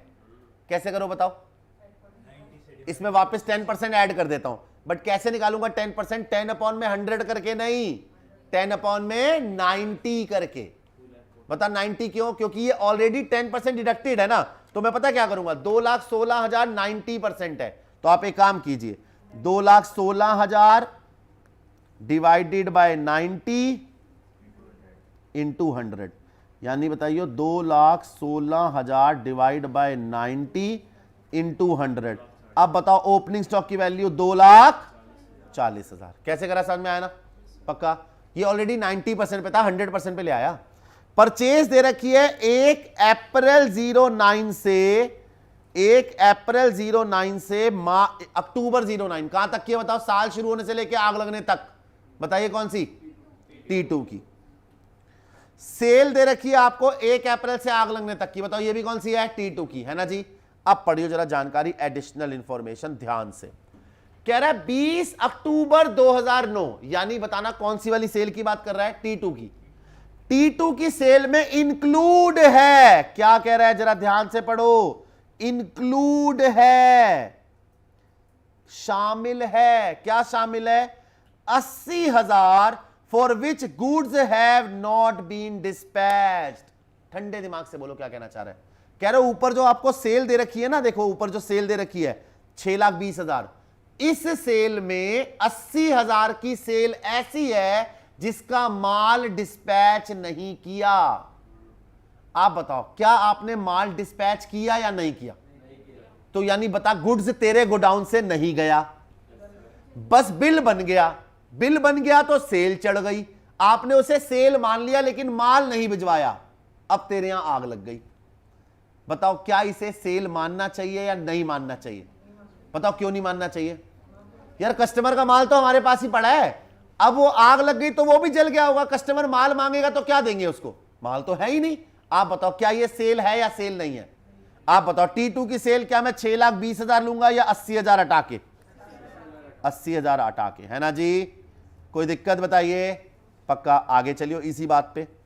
कह रहा है परचेज अक्टूबर 2009 तक, यानी T2 वाली परचेज में डिड नॉट इंक्लूड, ध्यान से पढ़ना, डिड नॉट इंक्लूड।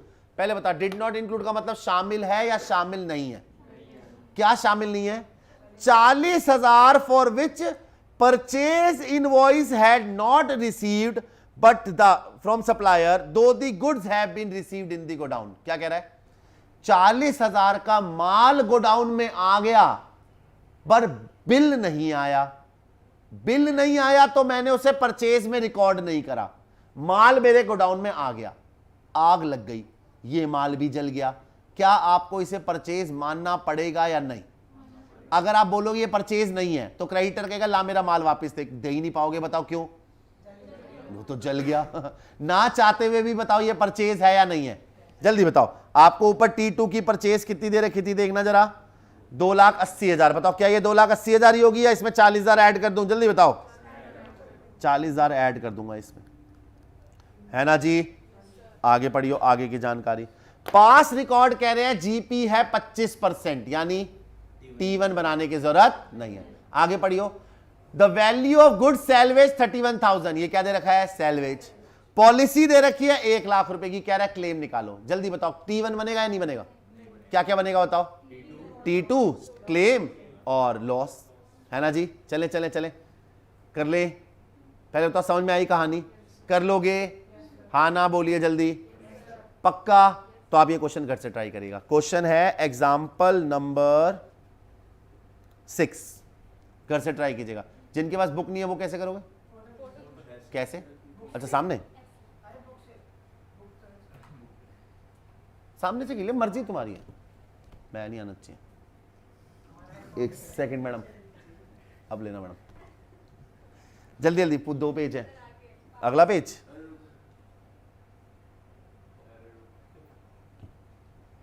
अगला पेज।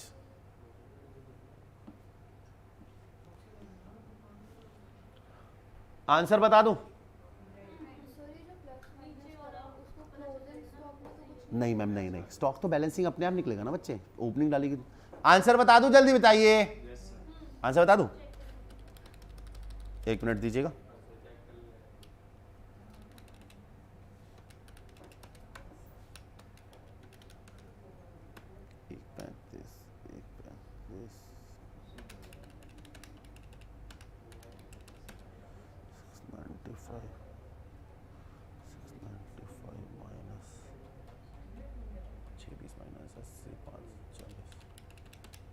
सर लिखिए closing stock 1,55,000, closing stock 1,55,000, total loss लिखिएगा 1,24,000, 1,24,000,